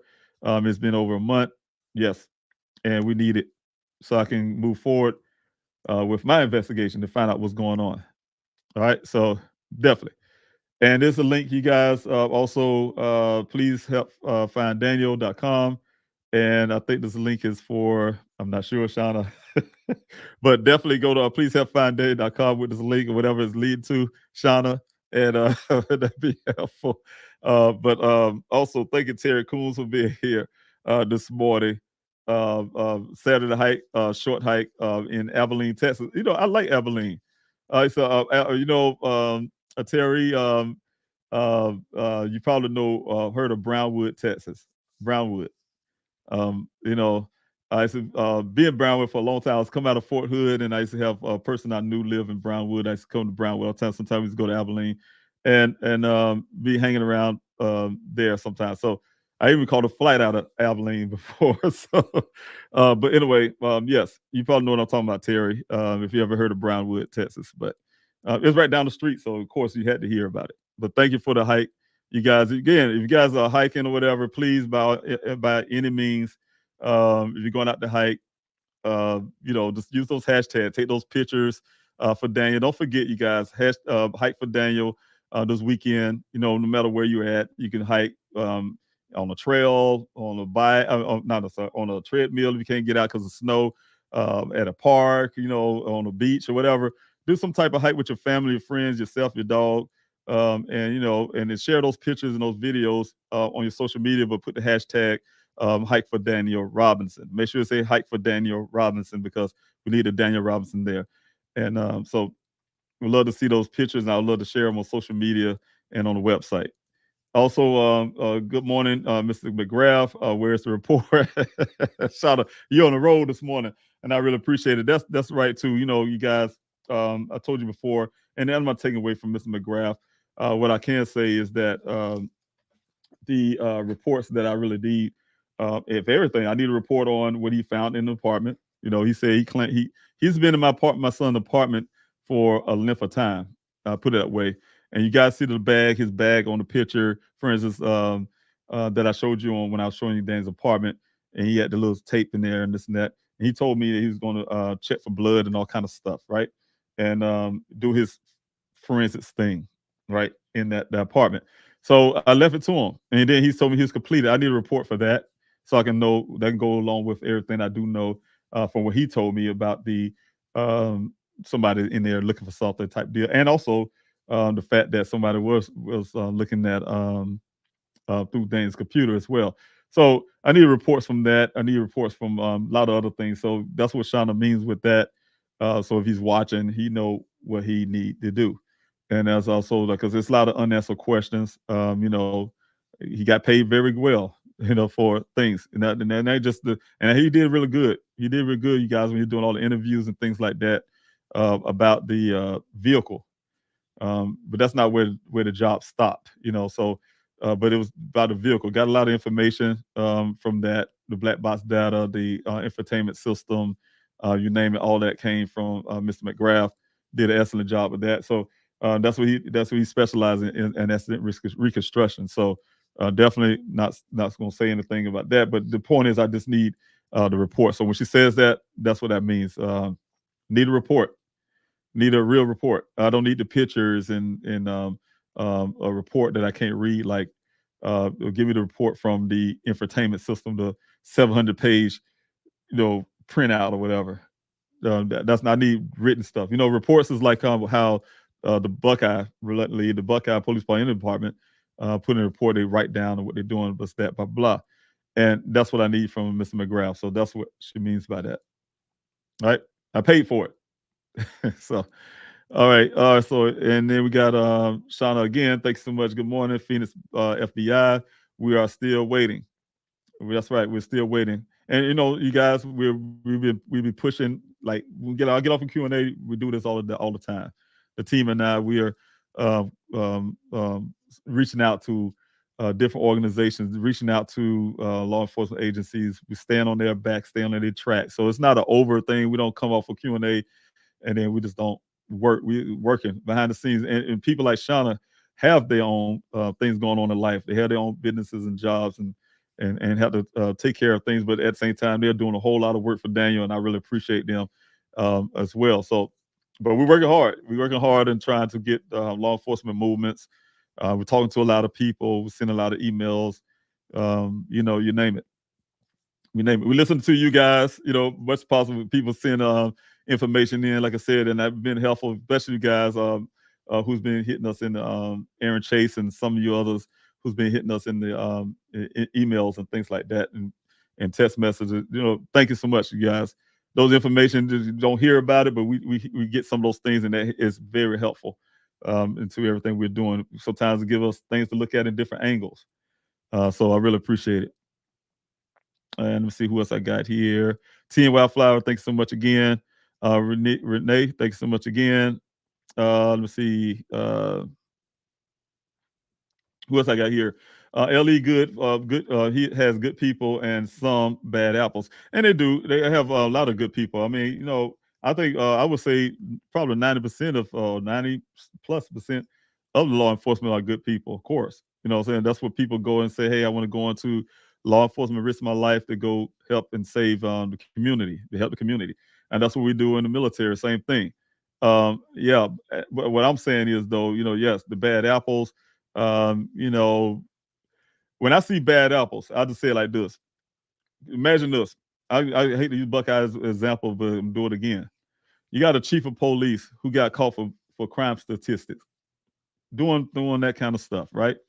Falsifying reports. You find out he got some breaking rules where he have businesses outside interests and things like that. Some things going on that's crooked and it's not right, right? And then you don't get rid of him. Not only you don't get rid of him, you give him a couple of days suspension. Now, one guy got it so bad that was with him in partnership with him, quit, right? And he done so much that corruption, but they kept him on there, right? This is the police department. He's the head, top one, chief at that, right? And instead of him getting out of there, they get him out of there. They kept him there. They gave him a couple of days. They ain't nothing more like a slap him with, pow, just don't do it no more. And keep him there. And then it turns out some other things go down, and he's still there. Not only did they move him, they moved to a better position as some kind of city manager for a little while, and brought him back again. So when you said a bad apple, I said that's a bad apple, right?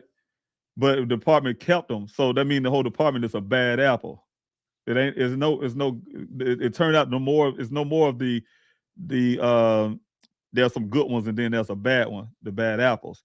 No, as long as they keep that bad apple there and they know it's there, then they all bad. The one apple, like they said when I was a kid growing up, you put one rotten apple in a big bucket of apples, it ruined the whole batch. The whole thing, it just spread. And that's exactly what it, and then the crazy part is he's the head. So the thing is, I really kind of look at that. And, you know, we said it sounds good. We really want to have faith in law enforcement. But whenever you keep seeing law enforcement do things like that, when I say law enforcement department does things like that and see bad apples, what we like to call it, when they wait till things happen, that bad apple put his knee on a man's neck and kill him or something, you know, then we say, oh yeah, he just one of the bad apples. Yeah, but you knew he was a bad apple a long time, and you're a bad apple too because you didn't do anything about it before this came down to this point. So also elected chiefs always seem to put career over what's right? You know, and that's the head. So if they put career over what's right, what you think they're expecting from their department when their officers are not doing the right thing? As long as it make the department look good, you can do whatever. And I'm gonna have your back. And then we're gonna give out a little blue line that we're gonna create and shield ourselves from the public. And we're gonna, you know, because blue is thicker than blood, you know what I'm saying? We're gonna stick together, all bad apples. You know what I'm saying? So that's what I'm saying. So I look at it that way, Pacific Breeze. And, you know, until things like that change, how can you really definitively say that there's all good cops, a bunch of good cops out there? I mean, they're good people, but I don't mean they're good cops. You know what I'm saying? So I kind of look at it different ways. And so until things change like that, and you put those people out immediately. You get them out immediately, and you show your department doing the right thing and putting the people first. And that's what happens. Until we get rid of this blue collar silence and all this kind of crazy stuff, you know, anytime you got something that say blue collar silence, all bad apples, right? All right, here we go. Here for question here, you guys. Question was on the site, but Daniel was meeting. Question here was the site Daniel was meeting Ken at the second stop. Was okay. Let me start this back over. Was the site Daniel was meeting Ken at the second stop for him that day? Yes, it was. It was the first stop off of Verado Way, and I did go out to. I went out to that location. You already know about the vehicle that was found. Ironically, 2 days and then the vehicle showed up here, in that ravine. But yeah, that well is near that area. The first one he went to, but they all go back to that map where they were talking about on the news about this water thing. They all connect. And now starting to look at it more and more about this water situation. We going to the team and I. We're getting really deep into this water thing, and all of us connected. The science behind all of that is what's running under the ground, right? All this water running under the ground, and they have the different points where they build these wells, and the points where they can test the water levels and things like that, and they can tell how much water is under the ground, right? That's flowing, underground rivers, basically. And if it's not enough water, you cannot build because the water supply got to, they keep all that track of all this water that's flowing that needs to be to Phoenix need water, or who need new water, Goodyear need water, all these people need water, and you can't take away from that either. So you can't build another community if you don't have enough water. And so, long story that his job was to protect those two. Those are connected. The one that he went to, the first one, and the one he went out there to off of Sun Valley Parkway, they all connected. When I say connected, they all that water levels being tested for that whole region or whatever. And that's the reason why it's done in a science way. But yeah, that was the second stop for him. That was the second stop. Supposedly the second stop for him. Don't forget to hit the like, share, subscribe button, you guys, if you are part in this Q&A for the first time. You haven't done so already. That would help help with the algorithm, keep this channel going, reaching out to more people. I'm trying to get Daniel's story out as far as I can. I'm trying to get other people's stories out as far as I can. And so if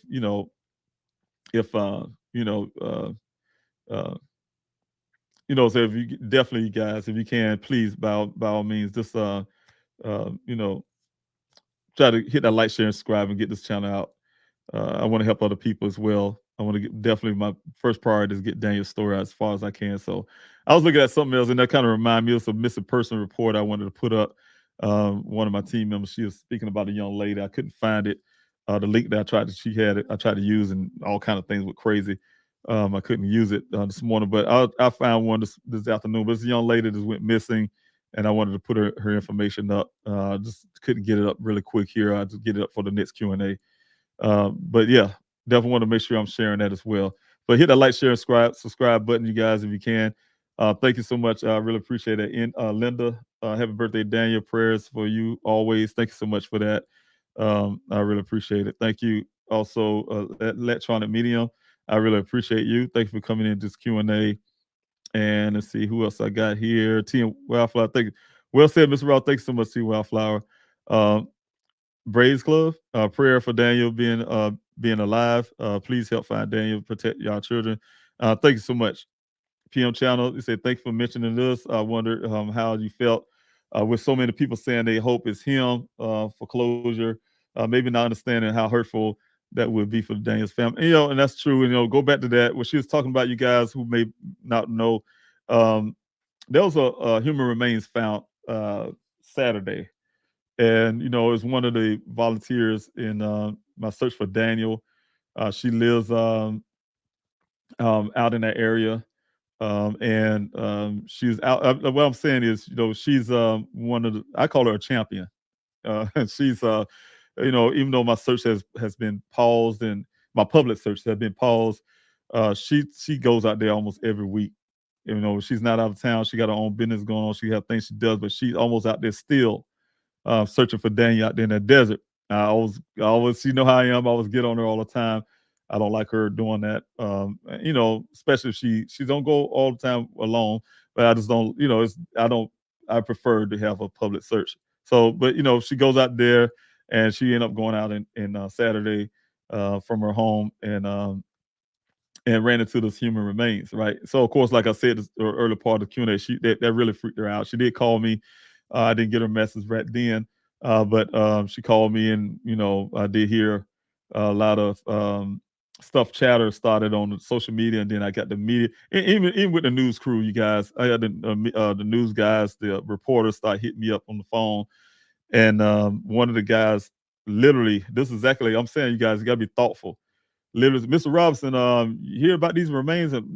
No, not really, because I'm just not hearing off social media. I was literally putting up some stuff right about this whole thing I'm doing now about Dane's birthday for Saturday. I was put some things together, and I started seeing a little chatter a little bit on social media. I don't know what's going on, but he said, "Yeah, you hear about this human remains found?" And some said they wonder if it's Daniel. How do you feel? And I'll be honest with you. This is I was about to say MF to this man. So, how you think I would feel? Like, why would you ask a family member that? Why would you call me and then tell me about something I probably didn't really know about, and which I didn't at the time? And the first thing you're gonna ask me, how do I feel?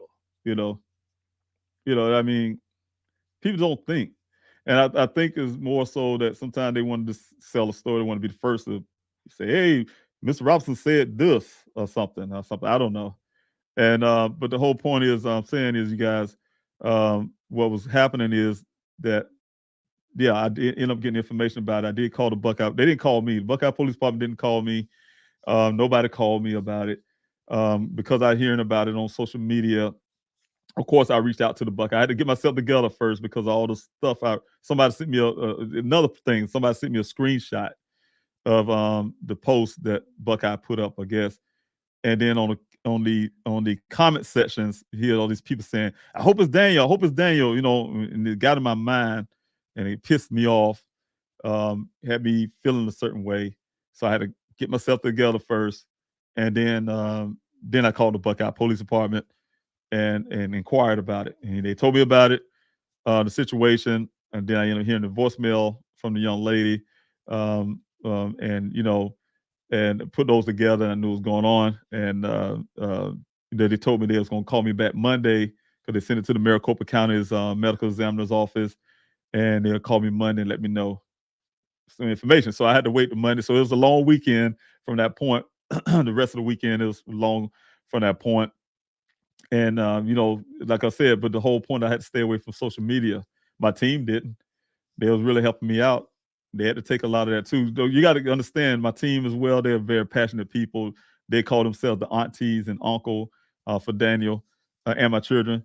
And, so they're very passionate just as much as you guys. And it offended them as well. They was heard about it. We all heard about it. Hearing this hoping and wishing is Daniel. I have never hoped and wished I would find. You know what I hope and wish, you guys, out of 45 weeks of searches out in the desert, 35,000 acre land, I hope it was for nothing. I would hope that I come to you guys and say that, you know what, we did all that work for nothing. I really hope so. And I hope that Daniel shows up, and like I really believe, and he's alive. And that's the thing. That's the hope that I have, and that's what we're looking for.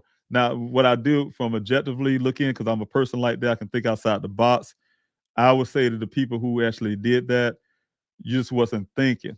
I think sometimes people say, "Hey, this man is suffering, his family's suffering. I hope they get some closure, and this might be it." And that's good to say to yourself, but just think about it. Just don't say it to a family member. Don't say it to a family member. Don't put it in a way that a family member will see what you're thinking or feeling, because they'll see it differently. They're not hoping their loved one is dead, or I'm hoping I find my person bones on the ground somewhere. No, they're not. Nobody's doing that. I talked to a lady, I won't say where she's exactly from, but she's in another state. We talk all the time about her loved one missing for, I want to say, almost 20 years now, almost 20 years. And she's still hoping she find him alive. But she's getting to a point now, she's saying she might have to really, let that go and really say, well, maybe he's not alive anymore. I don't feel it like that no more. It gets to a point, everybody have their length of time, right? But she never, when I had a conversation, ever say, "Oh yeah, I know he's dead somewhere. We just got to go find his body." No, she didn't say that. So I'm saying is, people don't want to have that thought in their head that their loved one is dead. right? So yeah, that's I mean, that's the reality I have to do. You guys can understand how hard it is for a loved one to go out in a desert for 45 weeks, searching. In my mind, when I first started, it was a rescue mission. I was gun ho. Uh, it's a rescue mission to go get my son. So was the volunteers was out there all day trying to rescue Daniel. But then common sense had to kick in after about a month. Nobody's walking around butt naked in the desert, 118 degrees, and surviving. So after that point, it had to come to a point where you say, hey, you know what? You know what you're looking for. I've been in Afghanistan. I've been there for one tour, is 14 months. And we had to do things and see things that was really, it changed your life. I'll just put it that way. And we know that what the desert does to people, how the desert is. And I know what I would expect if Daniel's out there. I know what to expect, but my children shouldn't see it. That's why I banned them from being out there. But the thing is, I'm saying is, but I had to do that because it's based on only thing we knew. We at that time we was going by one man's story. His name is Ken, and his story is that my son went out in that desert. He turned left and went out west in that desert out there somewhere, and I had to go find him. My son perished some kind of way. I had to go find him, and that was my job and my duty as a father to make sure it happened. Buckeye wasn't doing it. Law enforcement, they ain't spend a dime on my searches. They ain't put no money out trying to find Daniel the way we was out there looking. I had to go do that. That's my son. I had to bring my son back home. If he's out there, I'm bringing him home. But I'm not hoping he's out there. My hope is that Daniel somehow got out this desert, and I'd rather somebody holding him hostage, and I'm gonna rescue him from that. So the whole point is, to go back to that. You guys be careful, and also the fact is, I found out it wasn't Daniel. Thank God. And because they did call me back on Monday, the Buckeye Police Department, and told me the results of that. But it's somebody's family member. And I've been hearing from that point that they've been taking these pictures, and they even sent it to me. The person sent the picture of this person's remains to me and say, I hope it's Daniel. You know what I'm saying? Just think about how people just do things without thinking. And so what I'm saying is, at the same time, this is somebody's loved one that's on the ground, you guys. Imagine that was you on the ground. Somebody did something to you. You don't want yourself spread all over social media like that. First of all, then it's disrespectful to the family. So that's why I say, you guys, I put it on Twitter. If you guys have any pictures, just take them down, throw them out. That person don't deserve to be put on spectacle like that, on display or something, like that. That's not proper. You know what I'm saying? Just let that person, their family, have their peace, So that's what I'll say. In my situation, their situation, whatever. So I'm not gonna keep preaching about it, but it was very hurtful. It was a long weekend because of that. I'm still suffering from just the thought of those kind of things that happens in social media.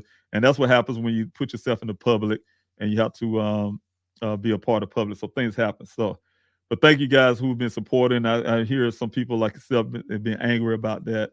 And I understand the reason why you're angry. I have a lot of friends of mine from the Netherlands, she is as well, was really uptight about the things she saw on social media. She expressed that to me, and I really appreciate her for that. Expressing that what she didn't like to see, and that hurt her too.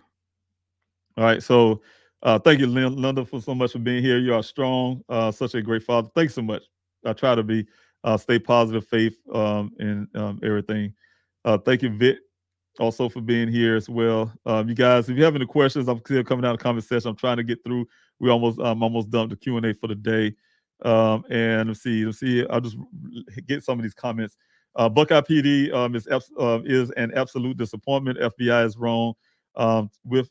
wrong with you. David served our country. He is a veteran. No Daniel, no peace. And there ain't gonna be no peace electronic. That's what I'm gonna say real quick. There ain't gonna be no peace because I'm not gonna stop searching for my son. I'm not gonna stop fighting for Daniel. And if it takes me to point out things with law enforcement, I'm not gonna stop with that either. But as in the FBI, I like I said, we're gonna call it bad apple. At that same time, there's some changes in that department, that field office, and they need to go look into things as well. You know, I'm not stopping you guys. So they think it's going to stop some kind of way. It's not stopping. I'm waiting on Sheriff Zone, for instance, to his election year. That he lucky it wasn't election year when I was asking him all of this. Oh man, in the protests, he ain't seen nothing with that from this father who know that you can do something for my son, and I'm not gonna do everything I can to make some movement or something. I'm gonna do what I have to do. I mean, I respect you as a person. Like, hey, look, he seemed like he's a nice man. Like I told you guys, he came to me and told me how much him and his wife pray for me and family, gave me condolences, all that kind of stuff. That's you as a person. But you know what? That's the whole point is I'm saying I gotta do what I have to do as a father. And here we go. Anissa, thanks so much for the super chat. I really appreciate it. God bless you again. You're such a wonderful person. Those comments were ticking me off, and I'm sure it was. And I'm saying you're probably one of the ones as well who was commenting and telling me, how really upsetting it is, causing me to question humanity. I am not here for closure. I'm here to witness a miracle. I have so much faith, and I do too. And but when y'all hear me say things like, I know there's foul play. I believe it's foul play that happened. Foul play is a big word. Foul play don't mean that my son is deceased or somebody killed him or something. Foul play, something happened. I know he didn't turn his vehicle over here, and all the stuff that Buckeye's saying. He kicked himself out of the sunroof and with his superhuman strength. I was adding little additives, and the glass got broken out, but all of it came outside perfectly on the ground, but nothing, little pieces left over is outside the vehicle. And he cranked his vehicle 46 times after the first crash. After the airbag deployed and all that, right? He cranked it 46 times while it's laying on his side, right?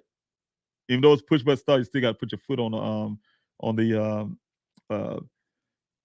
gas pedal. I mean brake pedal, and just all this other crazy stuff they're saying, right? So and the clothing on the ground, we don't even know it's Daniel's. They ain't been tested forensically to see if it's Daniel's clothing or not. That is what they're saying. Did they know it's Daniel's clothing? So it is so much. But I'm saying we just know that foul play happened, right? But whatever that means in the foul play, like I said, my hopes is that Daniel either got it out of that situation somehow, or we still can have an opportunity to rescue him from whatever situation that is out there. So thanks so much, Anissa, again for the super chat. And thanks for your constant support. Pacific Breeze, I really appreciate that. And we say Pacific Breeze, I wonder if you're in the California. But what bothers me is Ken's voicemail telling Daniel to stay away. There was no reason for that. I thought is what is Ken hiding on that day? What did he not want Daniel to see? And you're right, because rather let me be a devil's advocate in a way. Rather if there's equipment that needed gas, fueling, right, to do this pumping or whatever, or this well, and I guess they didn't have enough fuel or whatever the case would be.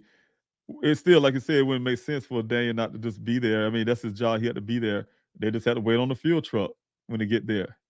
Yeah, it wouldn't be a person that's calling you that never known you for the first time and say, "Hey, look, this gonna come up here, blah blah." They didn't even know where to come at. And then the crazy part about it, Daniel asked for directions after the voicemail. If you got to think about it, the voicemail came first. Hey, don't come up here, blah blah.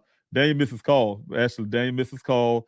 When he missed his call, the phone missed his call, and Ken left the voicemail, right? Then the phone shows that Daniel called him back. Then I could tell it must have been a missed call from that too, because the person didn't answer the phone because it wasn't no time limit thing. But the whole point is it's a back and forth exchange for a second, right? That thing. And then a little while later, I guess because he didn't call back, Daniel sent a text message. This is after the fuel thing, asking for directions, how to get to the place, right? So I mean, it's a whole bunch of mess into it. If you start looking at the common sense part of it, you look to the timeline aspect, and then when he asked for the direction, and then he didn't respond from that point, that goes with the timeline of Ken saying he left around 9:15. Even let's say even if you take his second story, when he changed his story to the second officer, they're claiming that he said it was 9:30, right? When Daniel left. So Daniel was or they made it to the well site at 9:30, but Daniel was calling for direction was calling at 9:27, right? So I mean, it does still wouldn't add up. Still don't make sense with his phone records. So things that he's saying. So I'm saying is you got all of this, but yet you take a police department, look at this one dude for whatever reason, whoever he is, and just take his story for face value without vetting it immediately. The last person that's seen this person, immediately. The person who says all of this and the person's vehicle is missing and this person's in a dangerous situation, he went west that the Buckeye Police Department knew in the Sonoran Desert with nothing out there, west, right?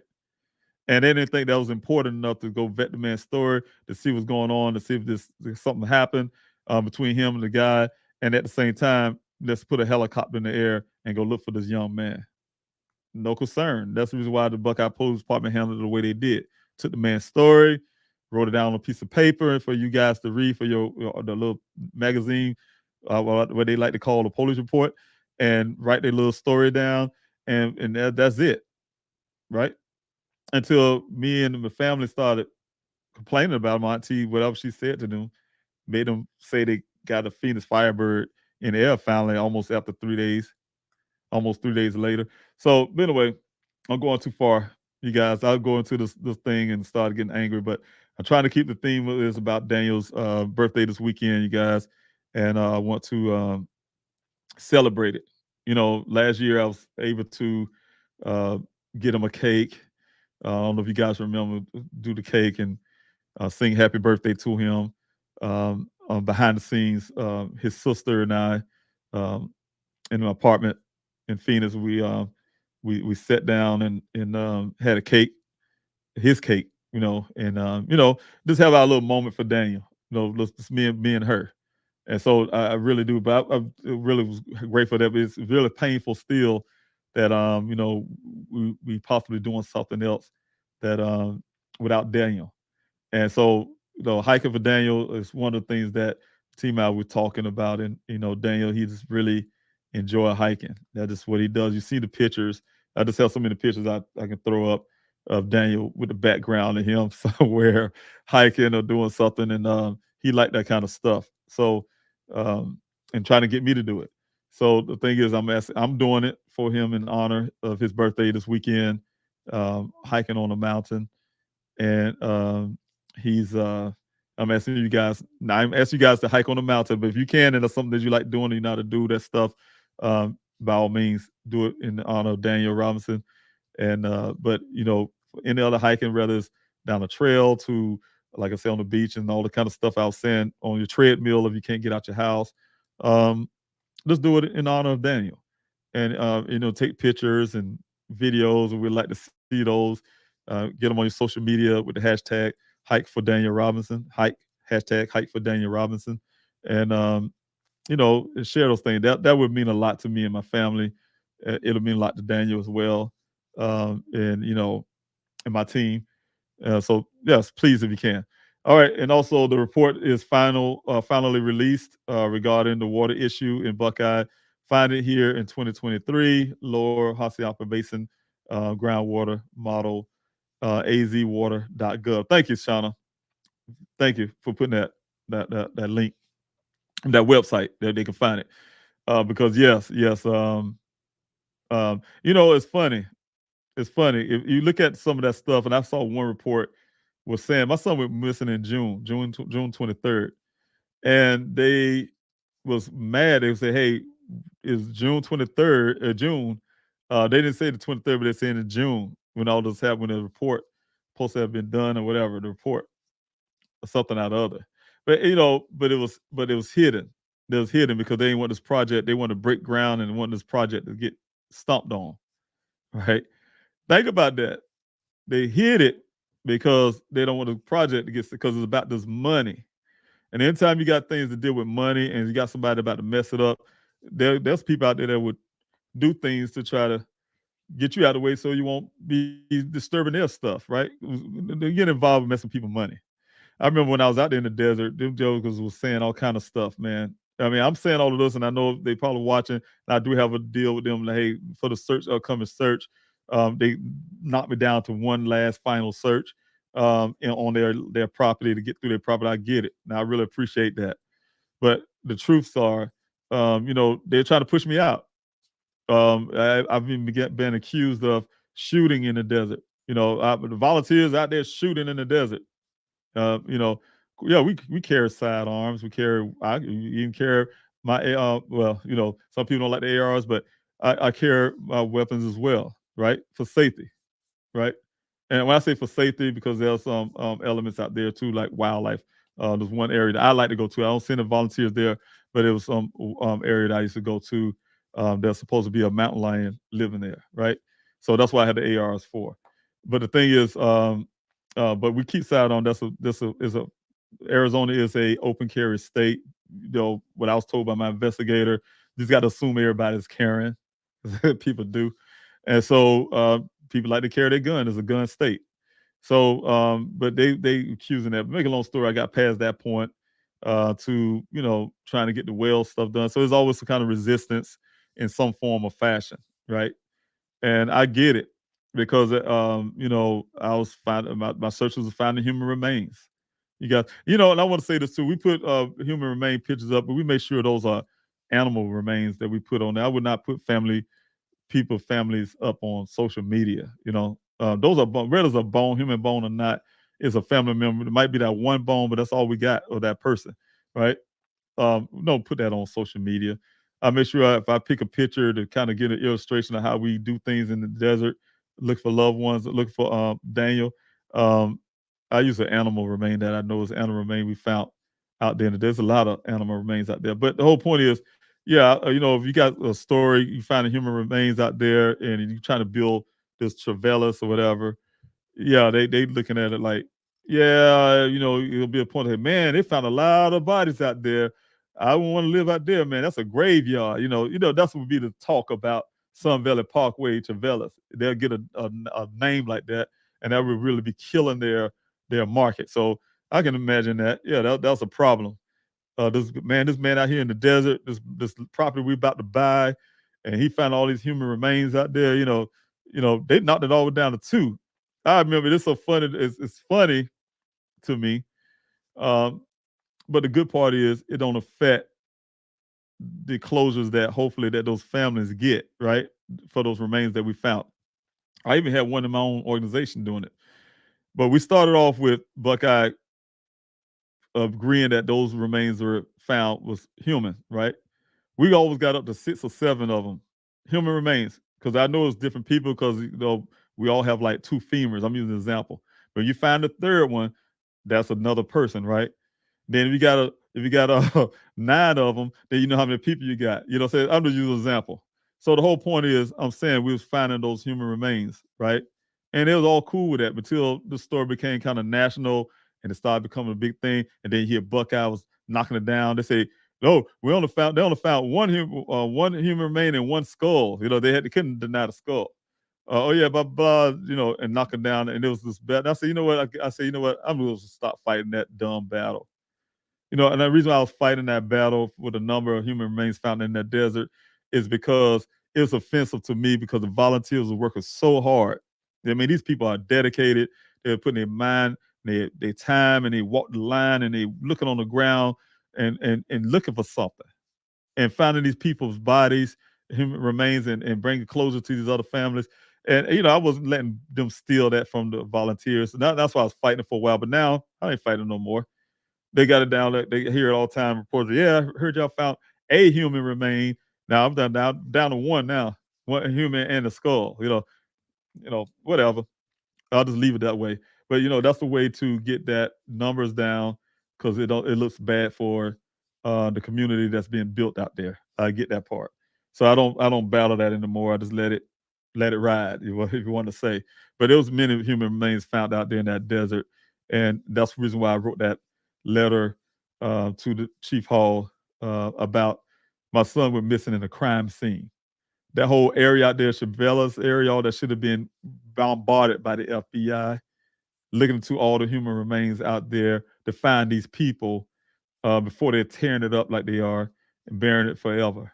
You know, there should have been some accountability for that from law enforcement standpoint to do that, to make sure that there's no other bodies out there before they start a project, right?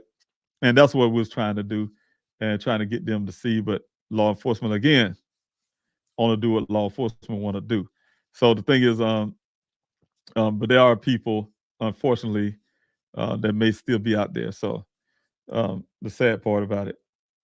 And we know this because there's many areas that Buckeye said there was human remains. We on my website always, you mark it, send it up. They get a copy, they get the coordinates, and they're supposed to pick those things up. And we go second time around, those areas, some of those bones are still there. People say, "Oh, I found the bone," but in my mind, like, yeah, we already found this. That means that Buckeye never came to pick it up. But those are, somebody's family member, and I don't like that. Also, let's see what else I got. I'm about to end this, you guys. I'm at the 2-hour mark. But if y'all have any more questions, I really wish I can go down each and every last one of these. Let's see. I have, can you post a link on the information section of the video after, please? Yes, I'll try to get that link there for that video on, I think you want the video of let's see. I may still have it there. I can probably put it in chats now so I won't forget. Here you go. I will put that in chats for you. Moochie Bear. I put it, I don't know if that'll work for you here, but I hope it works for you here. But this is a link I just put up there for the news. I think you wanted the ABC News Arizona about the water shortage. Esan, thanks so much for being here. Question, have you tried to get the FBI involved? Yes, multiple times. If you answered this already, sorry, I'm at work sneak watching this. Thank you so much for sneak watching. Thanks so much for being a part of Q&A. But yes, I did reach out many times to the FBI and trying to do it in different ways and different forms. Okay, Shauna, thanks so much for putting that up. We have 123,613 voices on the petition. You guys, please sign up, put your voice to that petition. Please help find Daniel.com and hit the petition button, and it will take you to change.org. And, if you have multiple email addresses, you can do it multiple times. That is your voice amplified, and, definitely help with this upcoming protest. Also, Shauna, thank you again. Hit that like, share, and subscribe button, you guys. And thank you so much. And also, Ashes to Ashes, I haven't seen you in a while. Thank you so much. Good morning to you. Sorry I'm late. Thanks so much for being here. I haven't seen your name in a while. I really appreciate seeing you here. Thank you. Electronic Media, thanks so much. Oh, man, this is unbelievable. A favor. Yes, a favor. All right. They are doing me a favor. Y'all talking about the Tempe Police Department. Yeah, they did the electronics as a favor. Doing you a favor to appease you. They want you to stop looking for Daniel because of the things you're uncovering. And, and there's going to be so much. I know we're digging into more and more, and we talk about it as a team collectively to really know, yeah, you are digging into a lot of things that are going on. Was Daniel apartment key on the key ring? I will be checking that. Somebody asked me that again. And that's funny. That escaped me all the time to even think about looking at that. And but I will be. Even though someone could have made a copy of it while they had the Jeep. I want to say, I had to talk to my daughter because I wonder if that key was there on that chain. Well, you know what? I think it was because I was able to check the mailbox at one point. So yes, I believe the key was there. I had to go back and talk to her about it. But yeah, but if not, I'm still gonna check on it. Thank you so much for that. And you say could have made a copy of it. They had the Jeep. Yes. You know, yes, a lot of things going on here. Let's see here. Yes, guys, I'm running. You can tell I'm running out of time here. I'm trying to look for questions. Actually, I see a whole lot of comments that I really want to get into, but I want to get the questions in before I get out of here. Questions. Anxious moments with the findings of the skull and remains. How did you initially feel when hearing this information? How were you notified? It was not Daniel. Did Buckeye law enforcement contact you? I can start from the back end and go, from your last question backwards. Buckeye did not reach out to me at all, right? I don't know how long this information was out there. I just know that when I go back and look at the timeline when the young lady who was part of my searches for Daniel, when she found that those remains, she obviously called me. I don't know if she called me immediately, but she called me. So it was some different time from the timestamp when she called me to tell me about what was going on, because that's what the voicemail was about.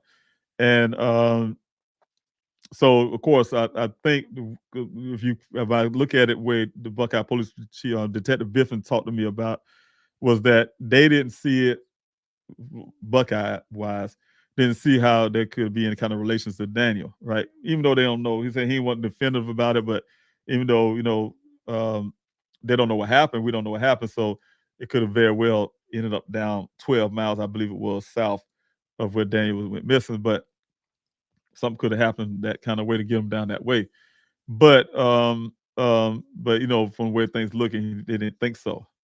There's some other details there the young lady told me about. I don't know if that's something because it could be part of their investigation that I'm not going to put out in the public unless they put it out there. But there's some other things was found in that area as well with those remains that would make it seem that it probably wasn't Daniel, right? So when I heard about it, like I said, when I first initially go back to your other question here, I wasn't notified by them. I called them. I called the Buckeye Police Department. How did you initially feel when hearing about the information? Of course, that's some of the questions that people ask. How was I notified? I was notified basically based on social media. I just happened to be doing some stuff online, and then every once in a while I'm checking my social media to put stuff on there, Twitter especially, and I saw some human remain found. But I didn't know it was talking about anything until one of the reporters that I know personally, she sent me a screenshot. She sent me a screenshot, and then she sent me the screenshot. I just saw a police symbol. I didn't know it was Buckeye, but police symbol of a post, and I'm like, what is about? What's she sending me this for? But I can see on the bottom of the screenshot, the comment section, people saying they hoping it's Daniel, that type stuff. And that just automatically got me in a certain way. Like I said, it took a moment, get myself together. That's when I, again, go back. That's when I end up calling the Buckeye Police Department. Then, like I said, go to the other question, how did you initially feel? And that's the stuff I'm asking you guys when the report asked me the same thing, like, how a person think that we would feel. You don't feel good about hearing about any remains. I didn't feel good about hearing or seeing the remains on the ground. Every time we found remains out there in the desert, it freaks you out. For me, I've seen stuff all the time. Like I told you, I'm a veteran. It's just that this is my son. And you look at the remains found in the desert. Some, like the skulls, are very old. You can tell. So you kind of give you this quick indication it had anything to do with Daniel. But just hearing that stuff, yeah, of course. I mean, my mind going to wonder. Of course, I'm wondering. That's why I called the Buckeye Police Department. I need to find out what they know to determine if it's anything related to Daniel. Right? This is Arizona. You're gonna find, unfortunately, you're gonna find people all the time. You got the border. You got when I say the border, and I'm saying that for a reason, because sometimes it's called human trafficking come through. A lot of people just don't make it. Unfortunately, trying to find a way to, live here. And so things happen. So you'll find remains all the time in Arizona. It's just that in the area, in proximity, would make me kind of wonder. So I need to get details. So I'm hearing the length of the distance, not only from the Buckeye Police Department, but also from the young lady who found it. And so we talked about that. She even had ideas that most likely she think it's not Daniel, based on some things, me and her factors we talked about. But I had to deal with it until the weekend was over. I just had to deal with the fact that people was wishing it was Daniel, hoping it's Daniel. And also that I had to wait to get the answers from the findings from Buckeye that Monday. I've been getting hit by reporter after reporter after reporter, and who want to talk about it. So I've been dealing with that the whole entire day and the weekend, talking to reporters about what they want to hear, what I got to say about it or whatever. So some want to wait till what I put on social media, on Twitter, to make their report. So that kind of stuff. So I had to deal with that kind of stuff, and that's not like I said, it's not always easy. All right, anxious moments. We're finding that. Okay, thanks so much for your question. PM channel. Let's see who else. Let's see. All right, I think I'm coming down to. Oh man, thank you, Clumsy. I really appreciate it. Thank you for your super chat. I really appreciate your constant support, and just always being here, supporting, and like I told you guys have been supporting and helping me mentally and morally, helping my morale to keep going and things like that. So I really appreciate that. Thanks so much, Clumsy, for your love and support. Any news? I was out of town. I need to catch up.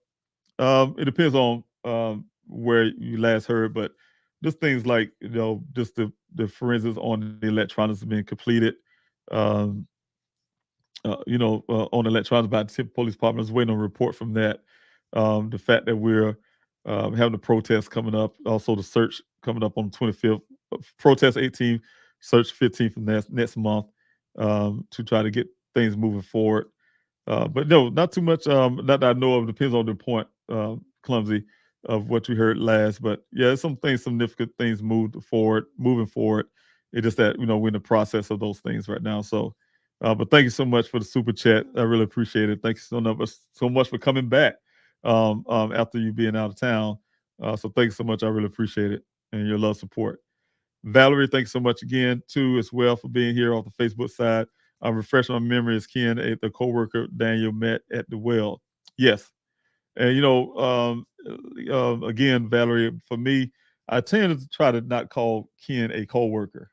He's working for a company called Weber, and the reason why I say that because sometimes when I tell a story, I try not to call him a coworker, and that's because when I start telling a story, when I say, "Hey, this worker, Daniel's coworker." From a job, coworker and friend at that, off the job friend, came to my daughter's apartment to see if Daniel was there that day. Then they say, "Oh man, why Ken going to the apartment? How you know it?" And they'll get confused. So instead of me had to say, "Oh well, I mean Ken, the worker, his coworker, to this that," but I just want to go ahead and don't try to call him coworker. So if you hear me say it, but yeah, that's what happened. That's probably the reason why. But yes, he's definitely in that sense, I guess the coworker at the well site. But he don't work for the same company that Daniel worked for. Daniel worked for Matrix New World. It's also called Matrix Southwest Groundwater. And Ken worked for a company called Weber. Two different companies.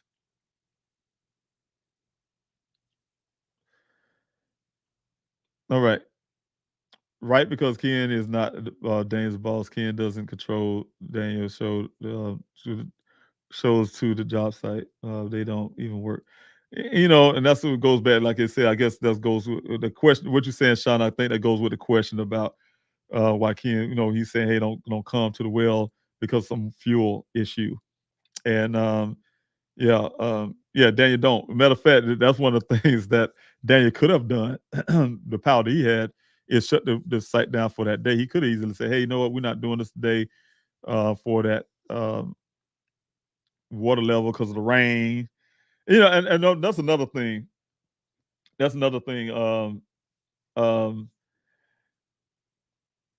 I always still say, from where I feel like I know my son, he's a guy who's not gonna, if he didn't want to be at somewhere, he wouldn't just have been there. But he's a responsible young man, so he's gonna do his job. I could see him want to disappear from life, didn't want to be at a job and want to go home, right? And he went to 2 well sites. He went to the first one. Not only went to the first one, he went to the second one, supposedly, right? All those, they're saying they went to the first one. He got up out of his bed, went to work, traveled 40-something miles, almost an hour or so away. Go to his well site, and then go to another well site. But then when you get to the second well site, all of a sudden he just wanted to go home. But at the same time, this guy saying he's telling him not to come at all. You know, it's like he's fishing for different reasons to the story. My son get there to the well site, and all of a sudden, you know, oh, I just want to leave, and I just disappear from life from that moment. I want to leave to go home and rest, that he said, my son said, but then my son is leaving, just disappear from life. It don't make sense. Don't make sense to me. Daniel, you do have the ability to shut down. I've talked to Daniel many times, you guys. It's a couple things you got to think about. A couple things you got to think about. Those don't make sense to me too.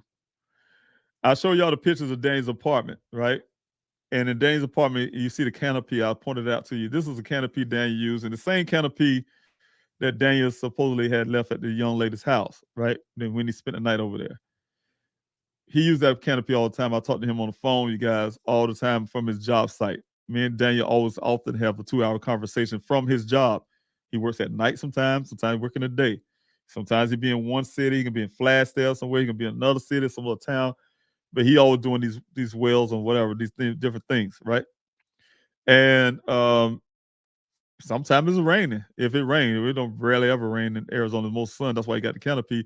But even if it rains, he tell me, hey, it's supposed to be raining or whatever. I remember a couple times he said something about rain, and he still was out on a job site. So the rain wouldn't bother Daniel. You know, he have a canopy, but the funny part about that canopy was not in the truck with him. The canopy was left behind. Daniel takes that canopy with him to work, but somehow that morning when he went missing, that canopy is still sitting in his apartment. I still have that canopy to this day. So I'm just saying, there's so much stuff, man. When you start pulling through the layers and stuff, and when you guys put comments like this and you start looking at the details and the common sense says a lot. Things just don't add up, and I'm still trying to understand why law enforcement cannot see it, or they just don't want to, because it's making them look bad because they didn't see it first, I guess. I don't know. Question to Stina. I always wonder, was Daniel the first choice for this location? He was going to meet Ken. Was someone else supposed to test the water there before him? And they switched it to Daniel last minute. I don't know. I'm not sure. I didn't get information about that one. No, I don't know. That's a question I wouldn't know. He usually get assignments on his computer. I do know that. That's why he had the work computer. He get assignments on there. He told me himself when he bought the computer. Me and him just had it 2 days prior to him going missing. My son and I had a conversation about his computer. He's very happy about the computer. He got it going, and the reason why he got the computer together is to so he won't have to use the work computer. He get assignments at home before he leave in the morning, and that's the reason why he wanted that. So. I think I need to, but anyway, that's some of the things right there, you guys. But anyway, okay, all right. I just got a little message there. I'm checking some things, you guys. But thank you, team. Also wonder. All right, let's see if I got any more.